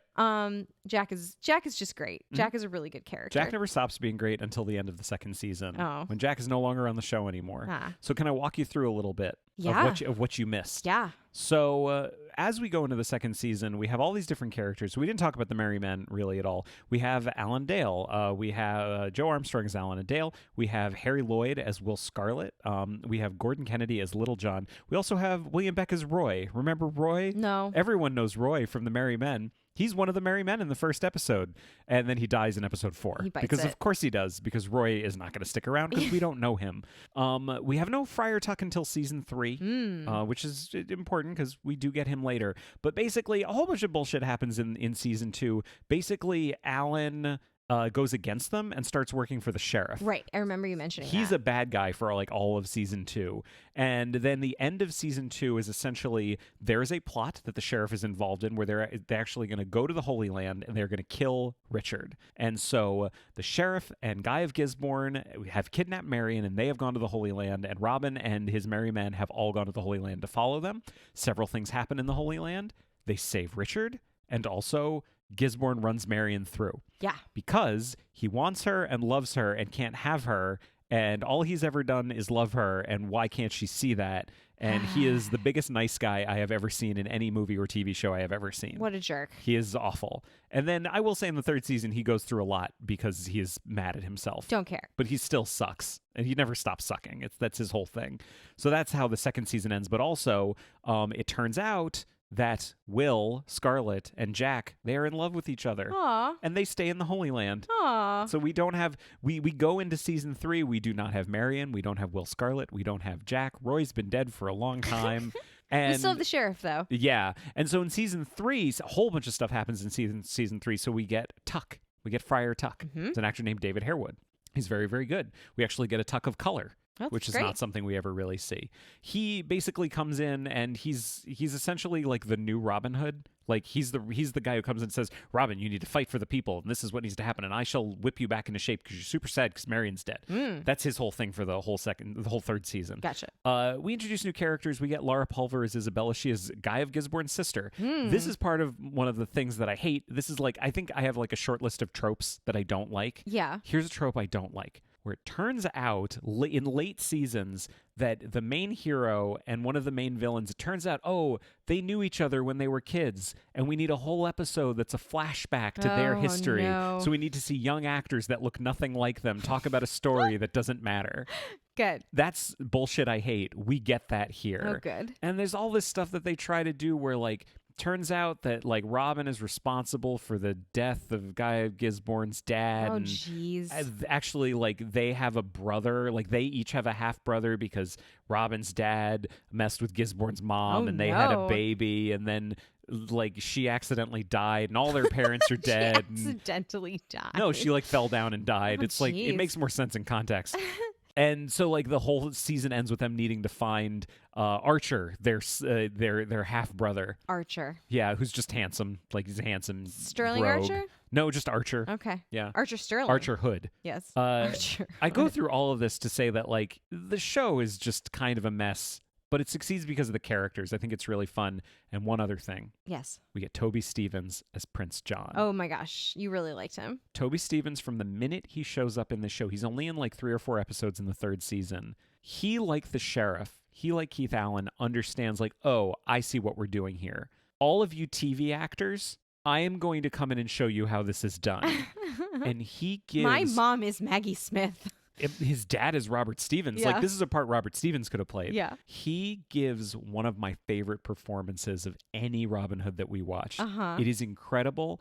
It is campy. It is funny. He is brutal and vicious and hysterical. And this show, I think, genuinely is worth watching for his like his 3 episodes. Yeah. Genuinely, I feel that. Yeah. And then he goes away, and then Robin Hood dies at the end of the whole show. Oh boy. Yep, that's what happens. The end. It's a super happy show. It only ran for 3 seasons. Jeez. It's fine. It was fine. It's fine. It's fine. People love it. I get that. I totally get that, but it's fine.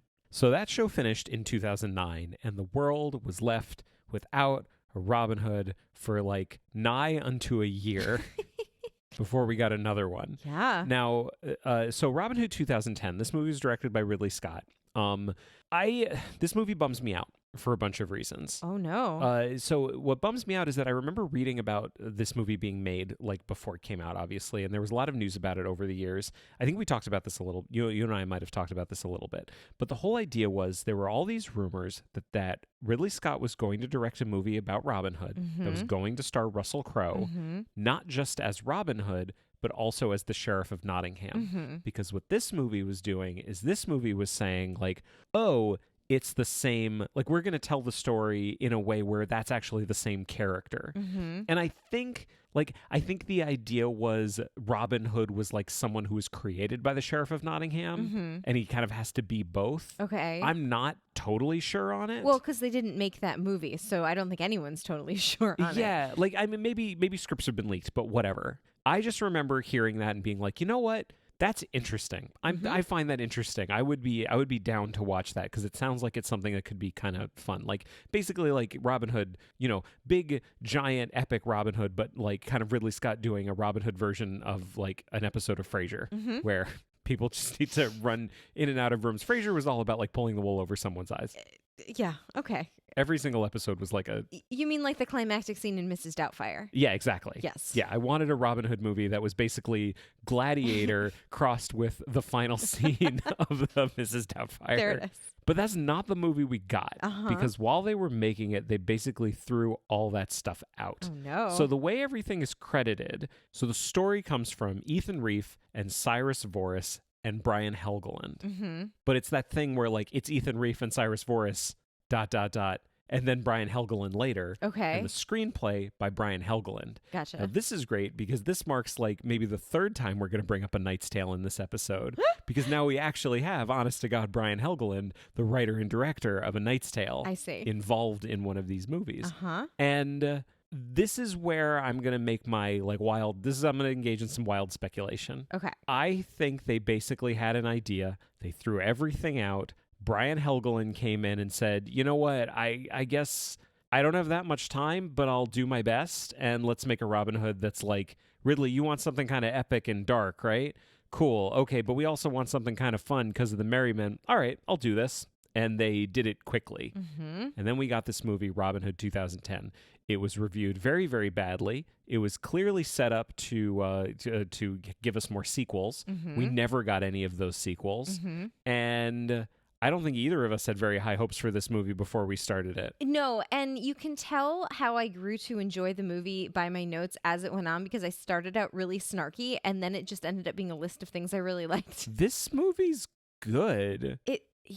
Yeah, are we going to get hate mail for saying that? I feel like the general consensus is this movie's very bad. And I don't, I I get some of the criticism. Yeah. But in the context of watching 16 other Robin Hoods, this one was good. It was engaging.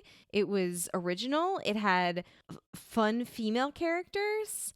I feel like it had good fights. it seems like there's two camps on this movie, and one camp is everyone and the other camp is us. Yeah. And the everyone camp got to the end of the movie, because the basic end of the movie is like, it's like Batman Begins, where like he is becoming Robin Hood, and at the end of the movie he has been outlawed and he is Robin Hood in Sherwood Forest. And it's very, very clearly set up for a sequel. Right. And there are one camp, which again is everyone, who are like, thank God we don't have to deal with any sequels of these characters. And there's the other camp that is just the two of us, who are like, oh, isn't it sad that we will never get any sequels with these characters? Yeah. Like, I'm sad about that. I can't remember being as surprised by a movie that I really expected to hate and be terrible since we did The Karate Kid. Right? Yeah. I kind of expected that one to be fun. The remake, you mean? Oh, yeah, the remake. No, totally. Yeah. No, I thought I would like the original Karate Kid, but we were surprised by the remake, how good it was. It was really, really good. And this was really, really good. I think maybe let's talk about like the plot of it. Okay. Because it doesn't do something like super, super interesting where like Nottingham and and Robin are the same character, but like it definitely is a different story than we've seen before. And honestly, possibly for the best that it doesn't do that. Yeah. Well, I disagree with that. I still think that would have been fun. Yeah. But let's go through the plot of this movie that we have. Yeah. So what do you remember of the plot? Okay. How do we start? All right. So he's in the wars with the king, which is how a lot of these Robin Hood movies start. And the king gets killed. So it's a lot like Robin and Marian. Yeah. Like we get the same basic setup where they're doing a siege on a castle. Yeah. How is it different than Robin and Marian? Well, in Robin and Marian, Robin doesn't say, all right, I'm getting the fuck out of here, and end up impersonating a noble lord and getting essentially roped into bringing the king's body home to his mother, Queen Eleanor, who's played by the always amazing Eileen Atkins. Yeah, that's true. That will also, like, the battle's very different because in Robin and Marian, they're very much just like, this is funny. Because how shitty is it of us to attack this castle that has no one to defend it? This one's like a battle. This one is a Ridley Scott battle. Right, but it's even shittier. Like the king is like, kill them all. Like he's awful. He doesn't care about anything. And he's terrible. And then, okay, so what happens? So basically we meet these characters at the beginning of the movie. So we get our main characters. So we get Robin Longstride, who is Russell Crowe in this movie. Yes. And I can't remember if he's actually older than Sean Connery was in Robin and Marian, or he's like almost older. I think he's like the same. I think you told me he's like the same age. Basically the same age. They're both like 45. But he's got his two best friends. He's a bowman. He's got his two best friends, Will Scarlet and Alan Adale. Let's talk about the cast in a minute. And they also in this battle meet Little John. Yes. So it's one of those things where like the merry men are kind of built in at the beginning. So they're just soldiers. They end up meeting Richard and also one of his guys, Sir Robert Locksley. Yes. He's like second in command under Richard. Yes. And then, as you say, so Richard dies. We get the whole arrow in the neck thing. And then there is intrigue that happens because it turns out that there is some kind of plot between France and Sir Godfrey. Sir Godfrey. So Sir Godfrey is Mark Strong in this movie, Yes. who is one of the best villains you could ever ask for. He's a wonderful actor. And he's basically Guy of Gisborne. Yeah. He serves that role. He tries to kill Robert Locksley, Sir Robert Locksley, who's going back home with the King's Crown. The King's Crown. Yes. Yeah. It's very important. As a whole thing. And they're going to kill him, but they are interrupted by Robin Longstride and his merry men. Yes. And essentially, like, Sir Robert is injured mortally, and Godfrey and his guys get away. And Robin, like, basically, like, Robert says to him, "You've got to get the crown back to everyone." Oh, and you have to go tell my father I'm sorry. Yes, you have to tell my father, Sir Walter Locksley, that I'm very sorry, and I have a wife as well. Yes. Back in Locksley. Basically, he dies, and Robin and his guys look at each other and they go, like, "Okay, how are we going to get home? Because we're kind of deserters." And they also have the King's Crown at this point. Yeah, and they're like, "Okay, here's what we do. We're going to take their clothes and their horses. We're going to pretend to be them, no one knows these guys because we lived a million years ago, so there's no pictures of anything. So we're going to tell them, when we get to the boat, we're going to tell them the truth, which is that we have the King's Crown, and we're going to tell them a lie, which is that I'm Sir Robert Locksley, and we're going to use that to get home. And then once we're home, we're getting the fuck out of all of this stuff. Yes. But they get caught up in a whole bunch of things because they get home and immediately have to meet, like, Eleanor. Yeah. And now King John. It's like if you're on the train and you sleep through like your station, you were going to get off like 2 stations before Grand Central, so you didn't have to deal with the madness, but then you fall asleep and then you end up in the station. That's basically what happens. They wake up, they're going to like get off the boat like at its first stop, but they sleep through it and they wake up and they're with the queen, essentially. Yeah, it's a whole thing. It's a whole thing. So then they do that, and that goes well, and they end up going to Locksley, and he ends up meeting Sir Walter Locksley, and he meets this woman who was Sir Robert's wife. Yeah. And that is Marion Locksley. Mm-hmm. Again, cast we'll get to in a minute. Yeah. So it's crazy. Like, he already had the idea that he's going to impersonate Sir Robert. He shows up and is immediately like, Robert is dead. Yeah. I am Robin Longstride. I'm very sorry that he's dead. And Sir Walter goes, man, they're going to take we're going to have a lot of problems if he's dead. Here's what's going to happen. You're going to pretend to be my son. Yep. And you're going to pretend to be my daughter-in-law's husband. Yep. That's going to happen. Yep, this is the thing that happens. We need to do all these things.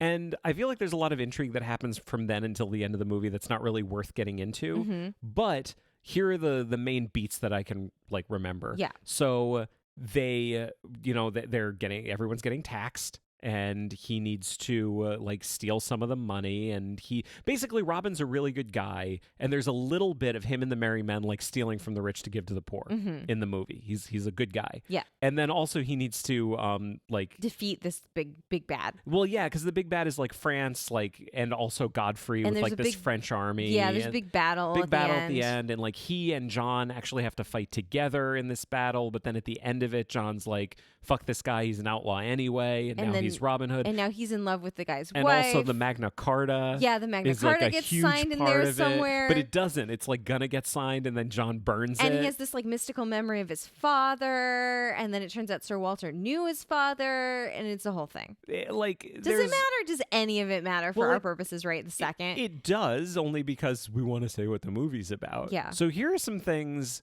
that I felt didn't really work in this movie. Mm-hmm.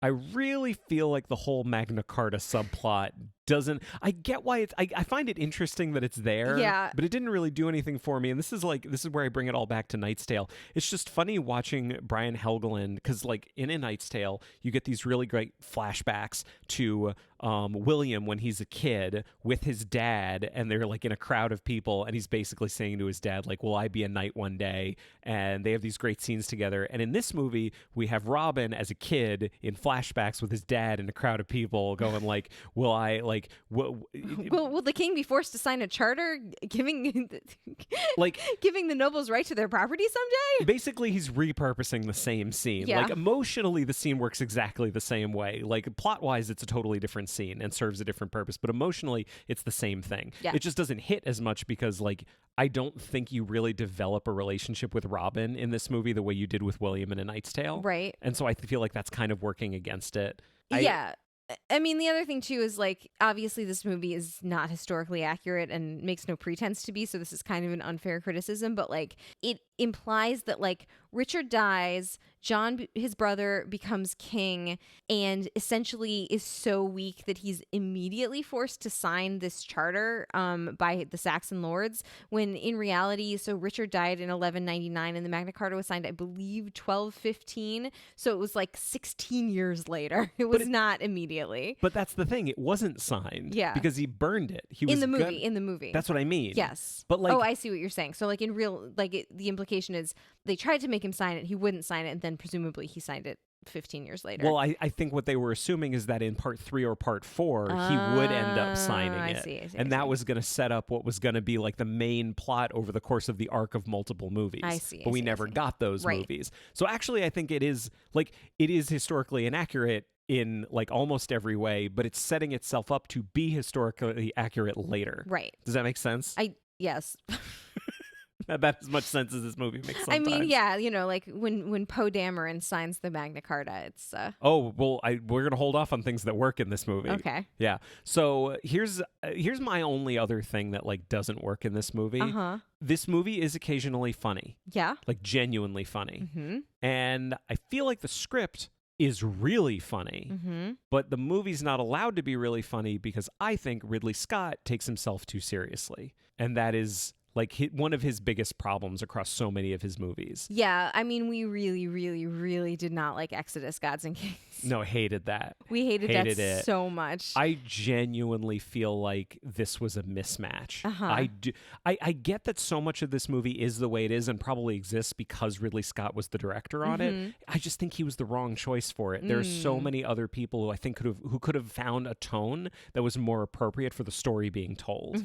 Yeah, we've got to have this big battle at the beginning, and yeah, it's a Ridley Scott battle, and we got to have a big battle at the end, and yeah, it's a Ridley Scott battle on a beach. That battle on the beach looked exactly like the crossing the Red Sea in Exodus. Like, yeah. It was the same. It was a little more fun, though. I guess. Like a little more fun. I was a little more invested in it. Oh, you mean the battle or the movie in general? No, the battle Yeah, at the yeah, end. yeah. No, it's good. Well, because Cate Blanchett was in it, and she makes everything good. But this is now the third time I've mentioned a cast member that you have asked me to hold off on. Well, just for a minute. Okay. So for me, that's the stuff that doesn't work. Like Yeah.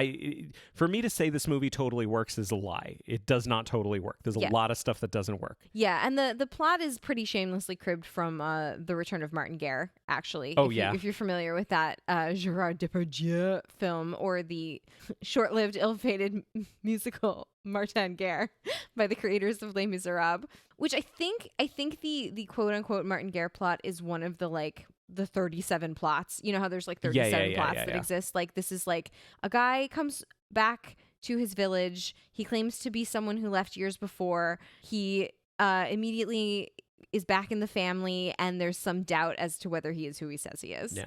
Well, I think that's a great segue to the things that work in this movie. Yeah. So I think one of the things that we were just genuinely like won over by was the fact that, yeah, he's lying to like soldiers he doesn't know. Yeah. And yeah, he's lying to the Queen. Is he lying to anyone who actually knew Sir Robert Locksley? Or anybody we as the audience care about? Yeah, exactly. No, and like he couldn't possibly, because obviously Cate Blanchett knows who her husband was. Yeah. Like, it would be one thing if... So the old father is blind. Just like in A Knight's Tale. Right. So, like, I think we were a little bit nervous that they were going to use the father's blindness to make it like he thought that Russell Crowe was his son because he's blind, and Russell Crowe was tricking him. And in fact, when he comes home to see Cate Blanchett, she is worried about her father-in-law. Like, they clearly have a great relationship and love each other a lot, and she hears the old man coming, and she says to Russell Crowe, like, don't tell him his son's dead. Like, tell him you saw him and he's doing great and he's on his way home. And the guy walks into the room and is immediately like, my son is dead. Like, it is. There's just this moment of, oh my God, this is going to be the plot of the movie. I hate when a major plot point of a movie or a book or anything is based on like someone lying to someone else. Like, I think it's awful, and it makes me really uncomfortable. Unless it's Mrs. Doubtfire. I mean, honestly, even then it makes me uncomfortable. I'm much happier once the kids know that it's their dad. Yeah. So I thought that was what the plot was going to be. So it was kind of a nice turnaround for that to be kind of turned on its head, and the old man to be like, no, I know you're not my son, but you're gonna have to pretend to be my son for reasons, and here's what we're gonna do. So I liked that. I thought it was clever, and it kind of subverted my expectations about what was gonna happen. Yeah, I thought that was great. Here, let's talk about another thing that works about this movie that works consistently from the beginning to the end. I rudely stopped you before. Let's talk about the cast of this movie. I mean, Russell Crowe's a fine actor. I think he's a little old, but well cast. I mean, these are not young people. Like, it's not like he's in his 40s playing someone who's supposed to be very young. Yeah. Like, these are people that are sort of in midlife. And that comes through. Eileen Atkins, always wonderful, perfectly cast as the old grouchy Queen Eleanor. Prince John, later King John, is Oscar Isaacs. He's great. We really liked him. He's amazing. Yeah. So good in this movie. And the old man, old Sir Walter Locksley is Max von Sydow, who, as of this recording, just died like this week. Yeah. Yeah. We're recording this like 4 days after his death. Yeah. Which is very sad. It's very sad.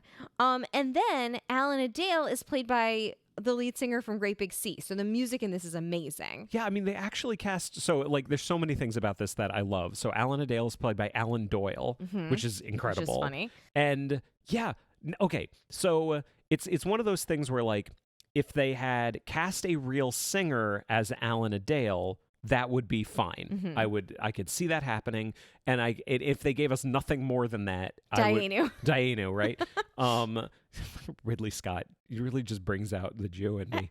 Okay, there we go. If the songs were good, that'd be great. Dayenu. I wouldn't expect it, but that would be great. But if the songs are good and the songs are funny, that's amazing. Yeah. And consistently through this movie, like, Alan Adale is a really funny character who sings really funny songs. Yes. Like, some of my favorite jokes in the movie have to do with songs that he's doing. And because it's Alan Doyle, he's great. He's really, really good. And it's not the kind of thing where they take like a modern pop singer. Like Ed Sheeran was in an episode of Game of Thrones, kind of famously. And he's fine. Like, he's totally fine in it. But if they had tried to do the same kind of thing, it would have been like, oh, that's a pop singer. But Alan Doyle does not sound like a pop singer. No, because the style of their music is old-timey. Yeah, like if anyone doesn't know Great Big Sea, absolutely look them up. They're so amazing. I'll link to like a couple of their songs that are very, very good. Yeah. The rest of the Merry Men are great though too. So we have Scott Grimes as Will Scarlet,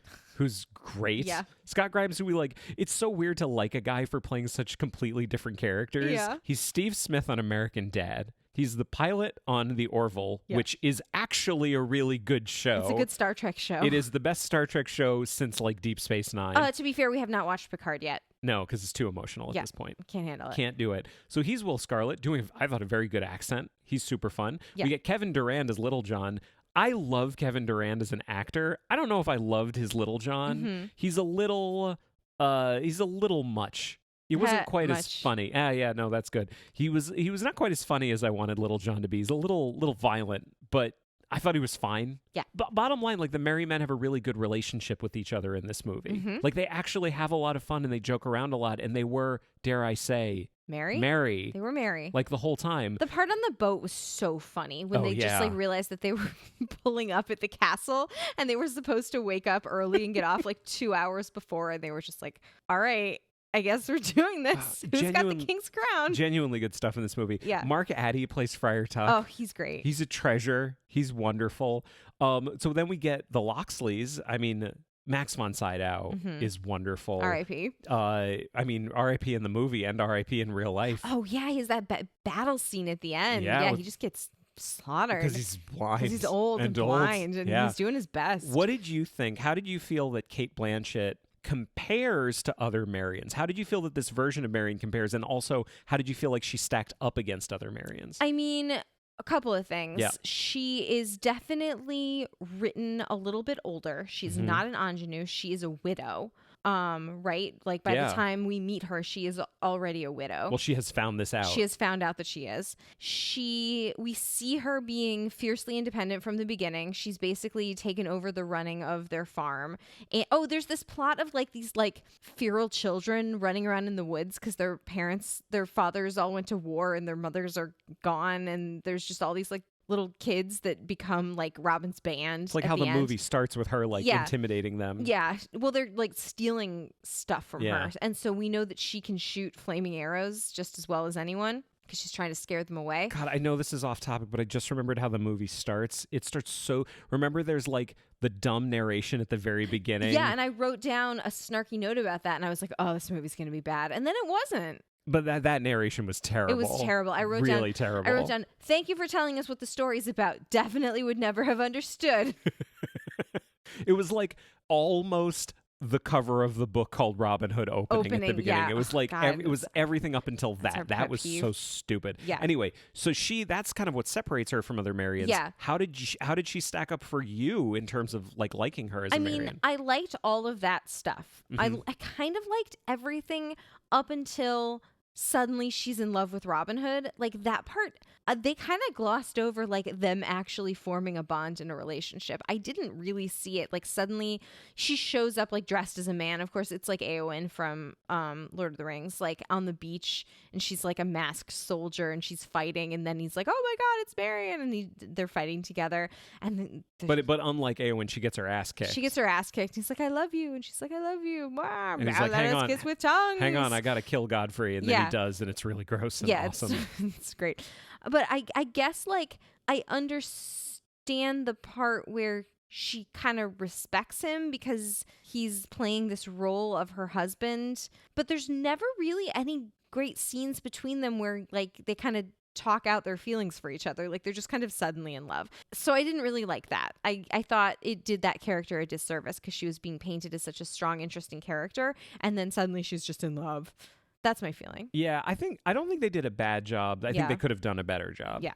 I would agree with you as far as that's that. about where I came down. I'm just trying to think of other people that pop up in this. There's so many great little parts. William Hurt is like, remember when William Hurt was in it? Because we didn't look at the cast beforehand. Oh, yeah, he's got like kind of a random small part. And like he's there in the background. You see him in the scene for a while, and I'm nudging you, going like, "Is that William Hurt?" Because he's got like long hair and a big beard. I'm like, "No, that guy's really tall, and it looks like William Hurt." No. And then he starts talking. You're like, "No, that is William Hurt's British accent, which is actually like a pretty good accent. It's not bad.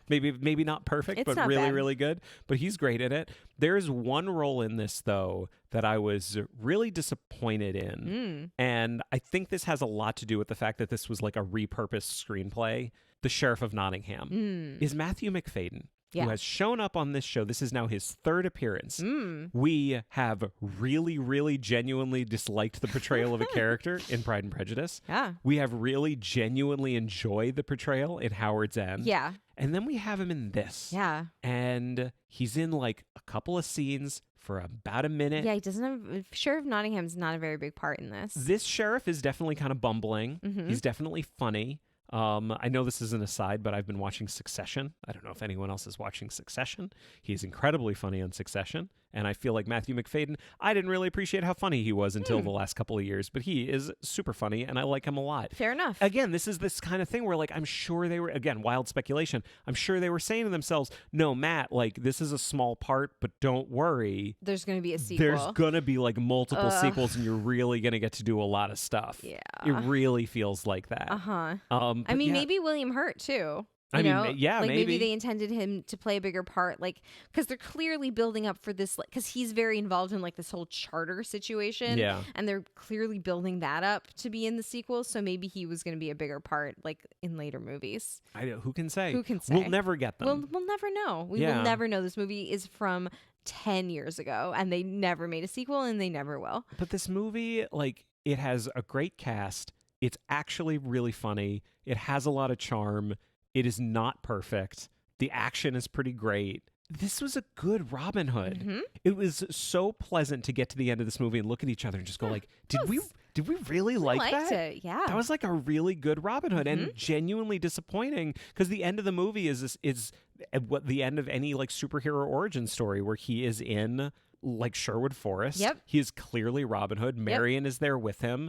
They've got all the merry men. They're all in Lincoln Green. Yeah, and he's going to be Robin Hood. He's going to be Robin Hood. And it was just genuinely disappointing to get to the end of that and go like, I'm kind of sad now. Yeah. Because this was a good movie. So yeah, I think we might be in the minority on this one. Yep, we'll find out. 2010, good Robin Hood movie.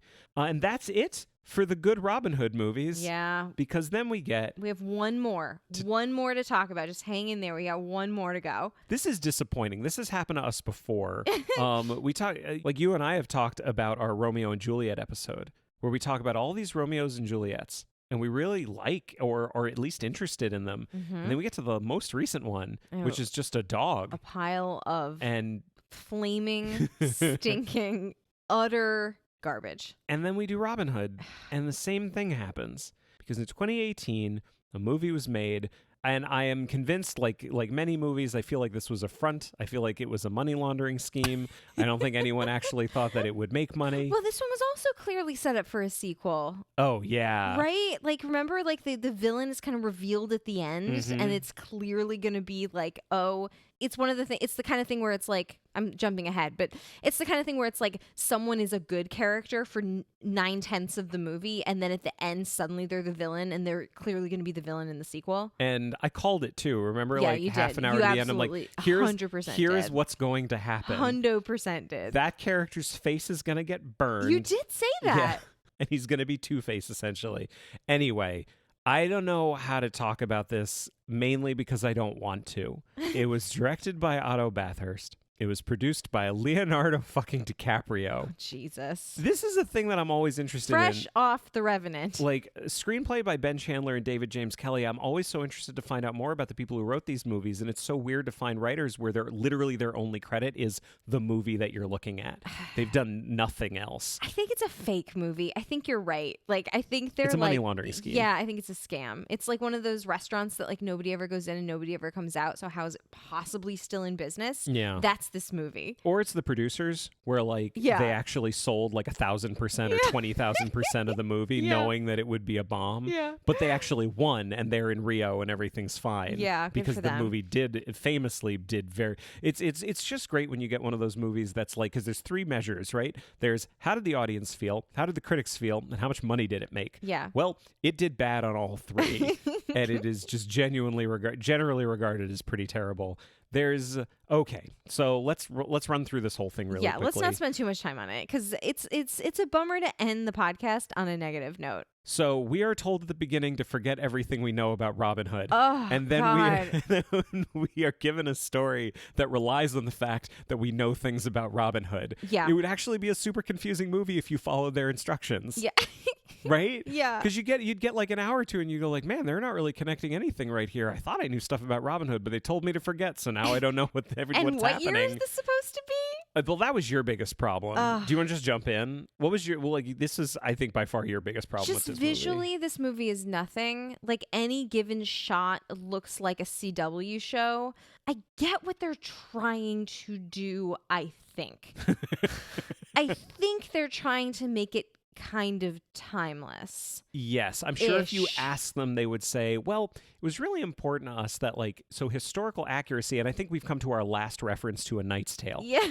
Because you talked about the costumes about that a little bit Yeah. earlier, where like, okay, you can as production designers, you can say, we are not going to set this in a specific year, or we will, but we're not going to be completely accurate to that year. Yeah. Instead, what we're going to do is we're going to evoke a timelessness. Yeah. We want people to look at this, and we want the story to really rise above the time period. Yeah. So we're going to be really, really careful about making sure that all of the design and all of the costumes really evoke every time period in a really consistent way that serves the story. Yeah. I've just described the production of A Knight's Tale. Yeah.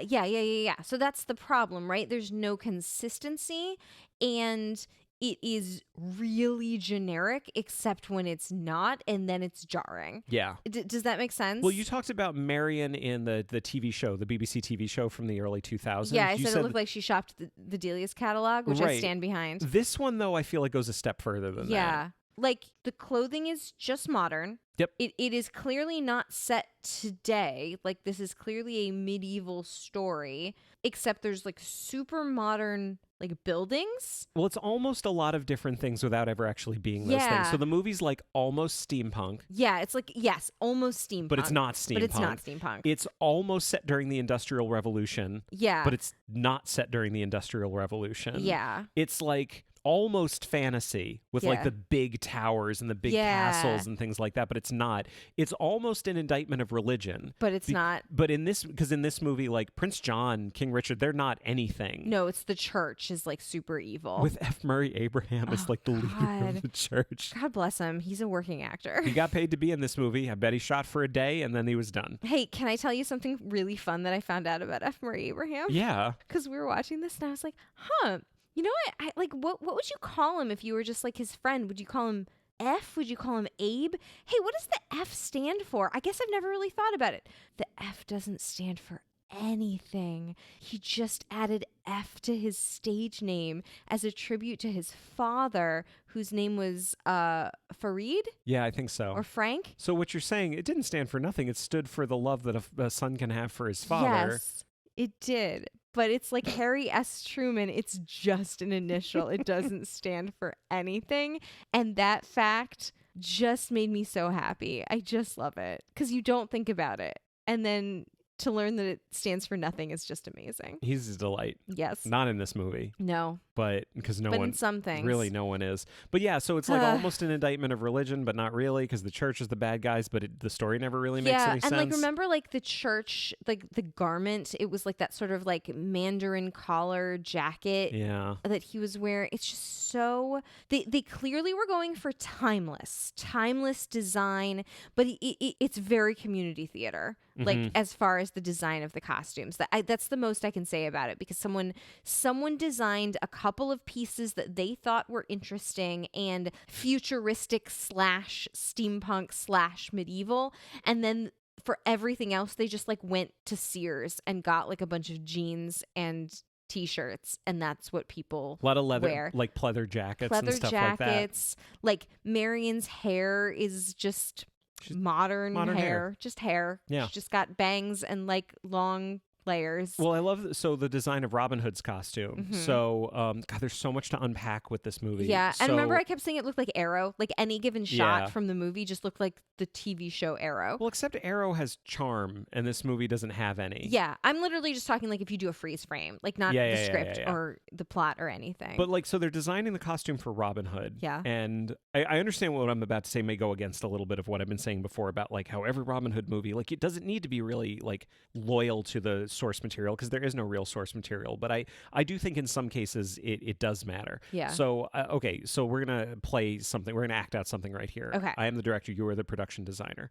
Hello, I have hired you to design my Robin Hood movie and design the costumes. Okay. You're the costume designer for my Robin Hood movie. Cool. Sounds good. You're going to design a costume for Robin Hood. Okay. I want it to be really like duochromatic, which is a word, I think. And it's going to be 2 different colors. Okay. And what are the 2 colors that you're going to pick to make this Robin Hood costume? Well, green. Okay. Green and brown. Let's say green and brown. Sure. In this movie, it is black and blue for no reason.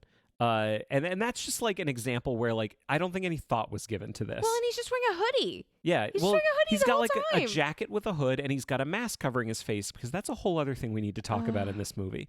Is in this movie he is Batman, and because he's not the hero of this story.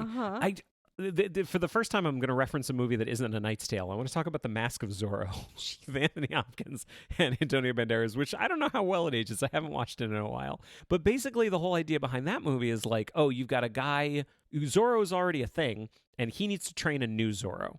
And so Anthony Hopkins is like the old Zorro, and Antonio Banderas has like no idea what he's doing, and he needs to be trained, and he ends up becoming great. And in this movie, it's not like there was a Robin Hood, but Little John, he is the one who says, you, Robin of Locksley, you need to fight the powers that be, and you need to free everyone, and you need to take money from them and give it to the poor. There is social inequality and all kinds of problems, and you need to fight all of it. And that is nothing that we've ever seen in Robin Hood, which is not itself a problem. I think the problem is more in the execution, because John in this movie is played by Jamie Foxx. And I don't want to call him Little John. I want to call him Yahya ibn Umar, which is his name.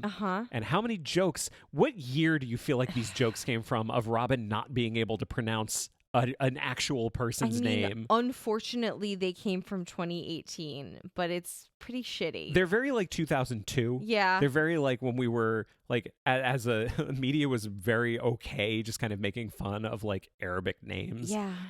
So we have Jamie Foxx's Little John, and he has to train. He's one-handed because we see him lose a hand in this movie. And then build himself a club for a hand. Sure does. It's very Evil Dead. I mean, I'm offended by the idea that you would draw a line between those 2 movies because Evil Dead is amazing. But he does make himself a weapon for a hand. He does. There's not a chainsaw. No, they don't have chainsaws. They didn't even go so far as to have chainsaws. You don't know that they didn't. I mean, I got so mad during this movie because like half the plot is like the oppressed workers in this mine. And I said to you, like, the Industrial Revolution, like this isn't, they didn't mine coal in 1200. I don't believe that they did. The Industrial Revolution was the 19th century. Well, it's not even that they mine coal. They basically basically of this gigantic factory that just manufactures fire. Yeah. That's this whole thing. I feel bad. I kind of stole that joke from somebody. Don't give me credit for that. That's okay. I stopped taking notes very early in this movie because we were on our 16th Robin Hood and I was just weary. But it took us 2 nights to watch this movie too. I literally took one note and I just wrote, "This is bullshit." So much of this doesn't work. Shoot, let's talk about some of the other minor characters. So we do have Maid Marian. Yeah. She's Irish. She's nothing. We do have her boyfriend. Well, her husband. She thinks Robin's dead. She was with Robin, finds someone else, and then he's kind of nice. Like we don't have no reason to dislike him. And then suddenly he's the villain. Well, it's definitely treated like a comic book movie, but a comic book movie the way comic book movies were made in the 90s, which is like they're very campy, super campy. And so he is Will Tillman. Yeah. But he gets his face burned. So it's all red. And it's all red, and he becomes the new sheriff of Nottingham. He is now Robin Hood's villain. Two-Face. Will Scarlet. Will Scarlet. Because now he's Will Scarlet because his face is red. It's all treated very much like a comic book movie, and that's how the movie ends. And Robin Hood's like, "No, but I am Robin Hood, and I will fight you." And then he like runs straight into the camera. We're assuming there's no money for a sequel for this, right? Like I know this is only like 2 years ago, but there's like never gonna be a fucking this sequel was for unsuccessful to the extent that they will not make a sequel. I would eat my hat. So we get these people. Tim Minchin is Friar Tuck. Oh God, he's nothing. Not good. He's nothing. He's nothing. The character is nothing. It makes no sense. He's in like a different movie from everybody else. There's a guy of Gisborne, but it doesn't fucking matter. Let's talk about Robin. Okay. Let's end on Robin Hood, right. and then we won't have to talk about this movie anymore. That's great. Taron God damn it. You practice saying his name. Yeah. Taron Egerton is so good in so many other movies. But not this one. Like, he brings an energy to it. He's definitely an actor who I think gives 100% no matter what. I'm assuming that the money they paid him spent very well. I don't think this is his fault. I don't think this is the fault of any actor that's in this movie. I think this rests squarely on the people who made it. Holy shit. Nothing about this character makes sense or is entertaining or engaging. He's just Batman for no reason. Yeah. Like, why does he have to be Robin of Locksley and then Robin Hood in disguise? Why do they have to have a secret identity? Oh, yeah, because then, like, he's like, there's this big fight at the end. He's like, "Stop this madness. I'm the one you're looking for." And it's like, you started the fight. You started the brawl. Why are you suddenly saying to stop this madness? It was you that decided you needed to have a big old fight. It just doesn't. It doesn't make any sense. We get all these training montages that are like very kinetic. They're basically mistaking movement for quality. Yeah. Because there's a lot of movement. Things move quite a lot. And we're mistaking. It's the kind of movie that mistakes movement for quality and attractiveness for acting. And character. And nothing works. Nothing works. It is just, I don't think I have enough O's to make an oof long enough for this movie. All right. And I think we should just stop. It's like, a bummer to end on. It's a bummer to end on something that we dislike. This was our least favorite by far of anything we watched. Like, by far. Yeah. It's not even fun bad. No, it's not fun bad. It's not, just like it's not enough of any of those other things we talked about. It's not even campy enough to be fun. Yeah. It's just campy enough to not work. Yeah. And that's a hard target to hit, Oof. like for a Robin Hood movie. I get it. So maybe it's a good one. Maybe actually they did a really good job. I don't want to end. Sweetie, can I tell you something? Yes, tell me something. I don't want to end on this terrible, terrible Robin Hood movie that we hated. Bummer. What a bummer. I think maybe we should go back and we should give our top 5. Let's do it. And I'll let everybody know, peek behind the curtains, we fought about this top 5. Literally. So I will tell you why. I'll tell you how we're doing it. We're doing this chronologically. Okay. We're doing it chronologically because we could not agree on what number 1 was. No. Maybe some of it will not be surprising. So I would like to start with our number 1 Robin Hood chronologically. And that is Errol Flynn in The Adventures of Robin Hood, 1938.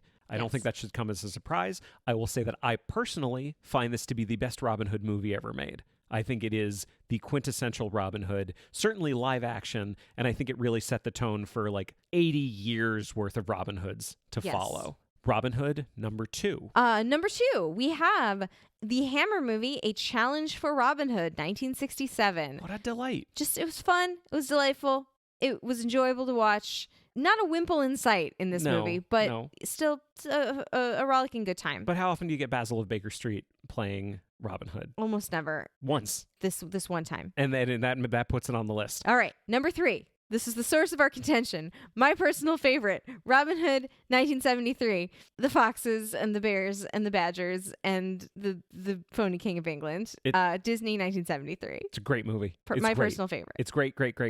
I would say second best Robin Hood of all time, which just shows you how aligned we are on the quality of this movie. Yes. Number 4. This is where no one knows where we're going with this kind of stuff. I bet some people there may be a couple of people who are really invested and are like, oh, they better say mine. And everyone else is just kind of like, just do it, say it. Number 4 is Robin and Marian, 1976. We enjoyed this. Very unusual. An unusual Robin Hood. It was one of those movies where like it's a good movie first, and it's a good Robin Hood story second. Yeah. It actually is a good movie. It was a good, interesting movie that stuck with us for a long time. The casting is amazing. The writing is brilliant. The direction is fun. It has scenes that are going to stick with me for a really long time. Mm-hmm. God, we've got so many to pick from. Do you want to give our number 5? Yes. I just want to give a quick honorable mention. Oh, yeah? Because this movie was in contention for our top 5, did not quite make it, but I want to give a quick honorable mention to what I would say, and I think you would agree, was the top Maid Marian, who was Uma Thurman in the 1991 Patrick Bergin movie. I really wanted that one to be in our top 5, yeah. but just it was a squeaker, squeaked by. Mm-hmm. Maybe it would have been number 6 if we had done a top 6, but we didn't. But honorable mention specifically goes to Uma Thurman for her Maid Marian in that movie. Yeah. But number 5 is not Prince of Thieves, starring Kevin Costner. Despite our enjoyment of that film. Super, super fun. Number 5 is... This is going to be controversial. Yeah. 2010, Robin Hood, Russell Crowe, Ridley Scott. It was just so much fun. We really liked it. It was really, really fun. We liked it. Wait, I hope we don't lose any listeners over it, because I feel like people don't like this movie,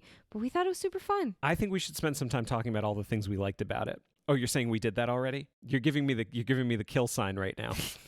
I think these good people would like to go home. You can rewind the podcast by 5 or 10 minutes if you want to hear all the good things we liked about it. But that is Adapter Parish's top 5 Robin Hoods of all time, presented chronologically. We did it. We did it. This was forever. So many. So many Robins Hood. Can you remember when we did our first few episodes and we were like, oh, we only need to do like 2 versions of something. That's fine. It would be so different if we went back and did those now. Like we did like 2 versions of Pride and Prejudice. Can you imagine? Like there's so many more. I wouldn't have even released it. Yeah. I would have been ashamed of myself. Just ashamed. Well, we used to think that we could just like pick and choose, and then it soon became no. This is an exhaustive podcast. We have so many conversations about feeling guilty about not doing everything possible in existence.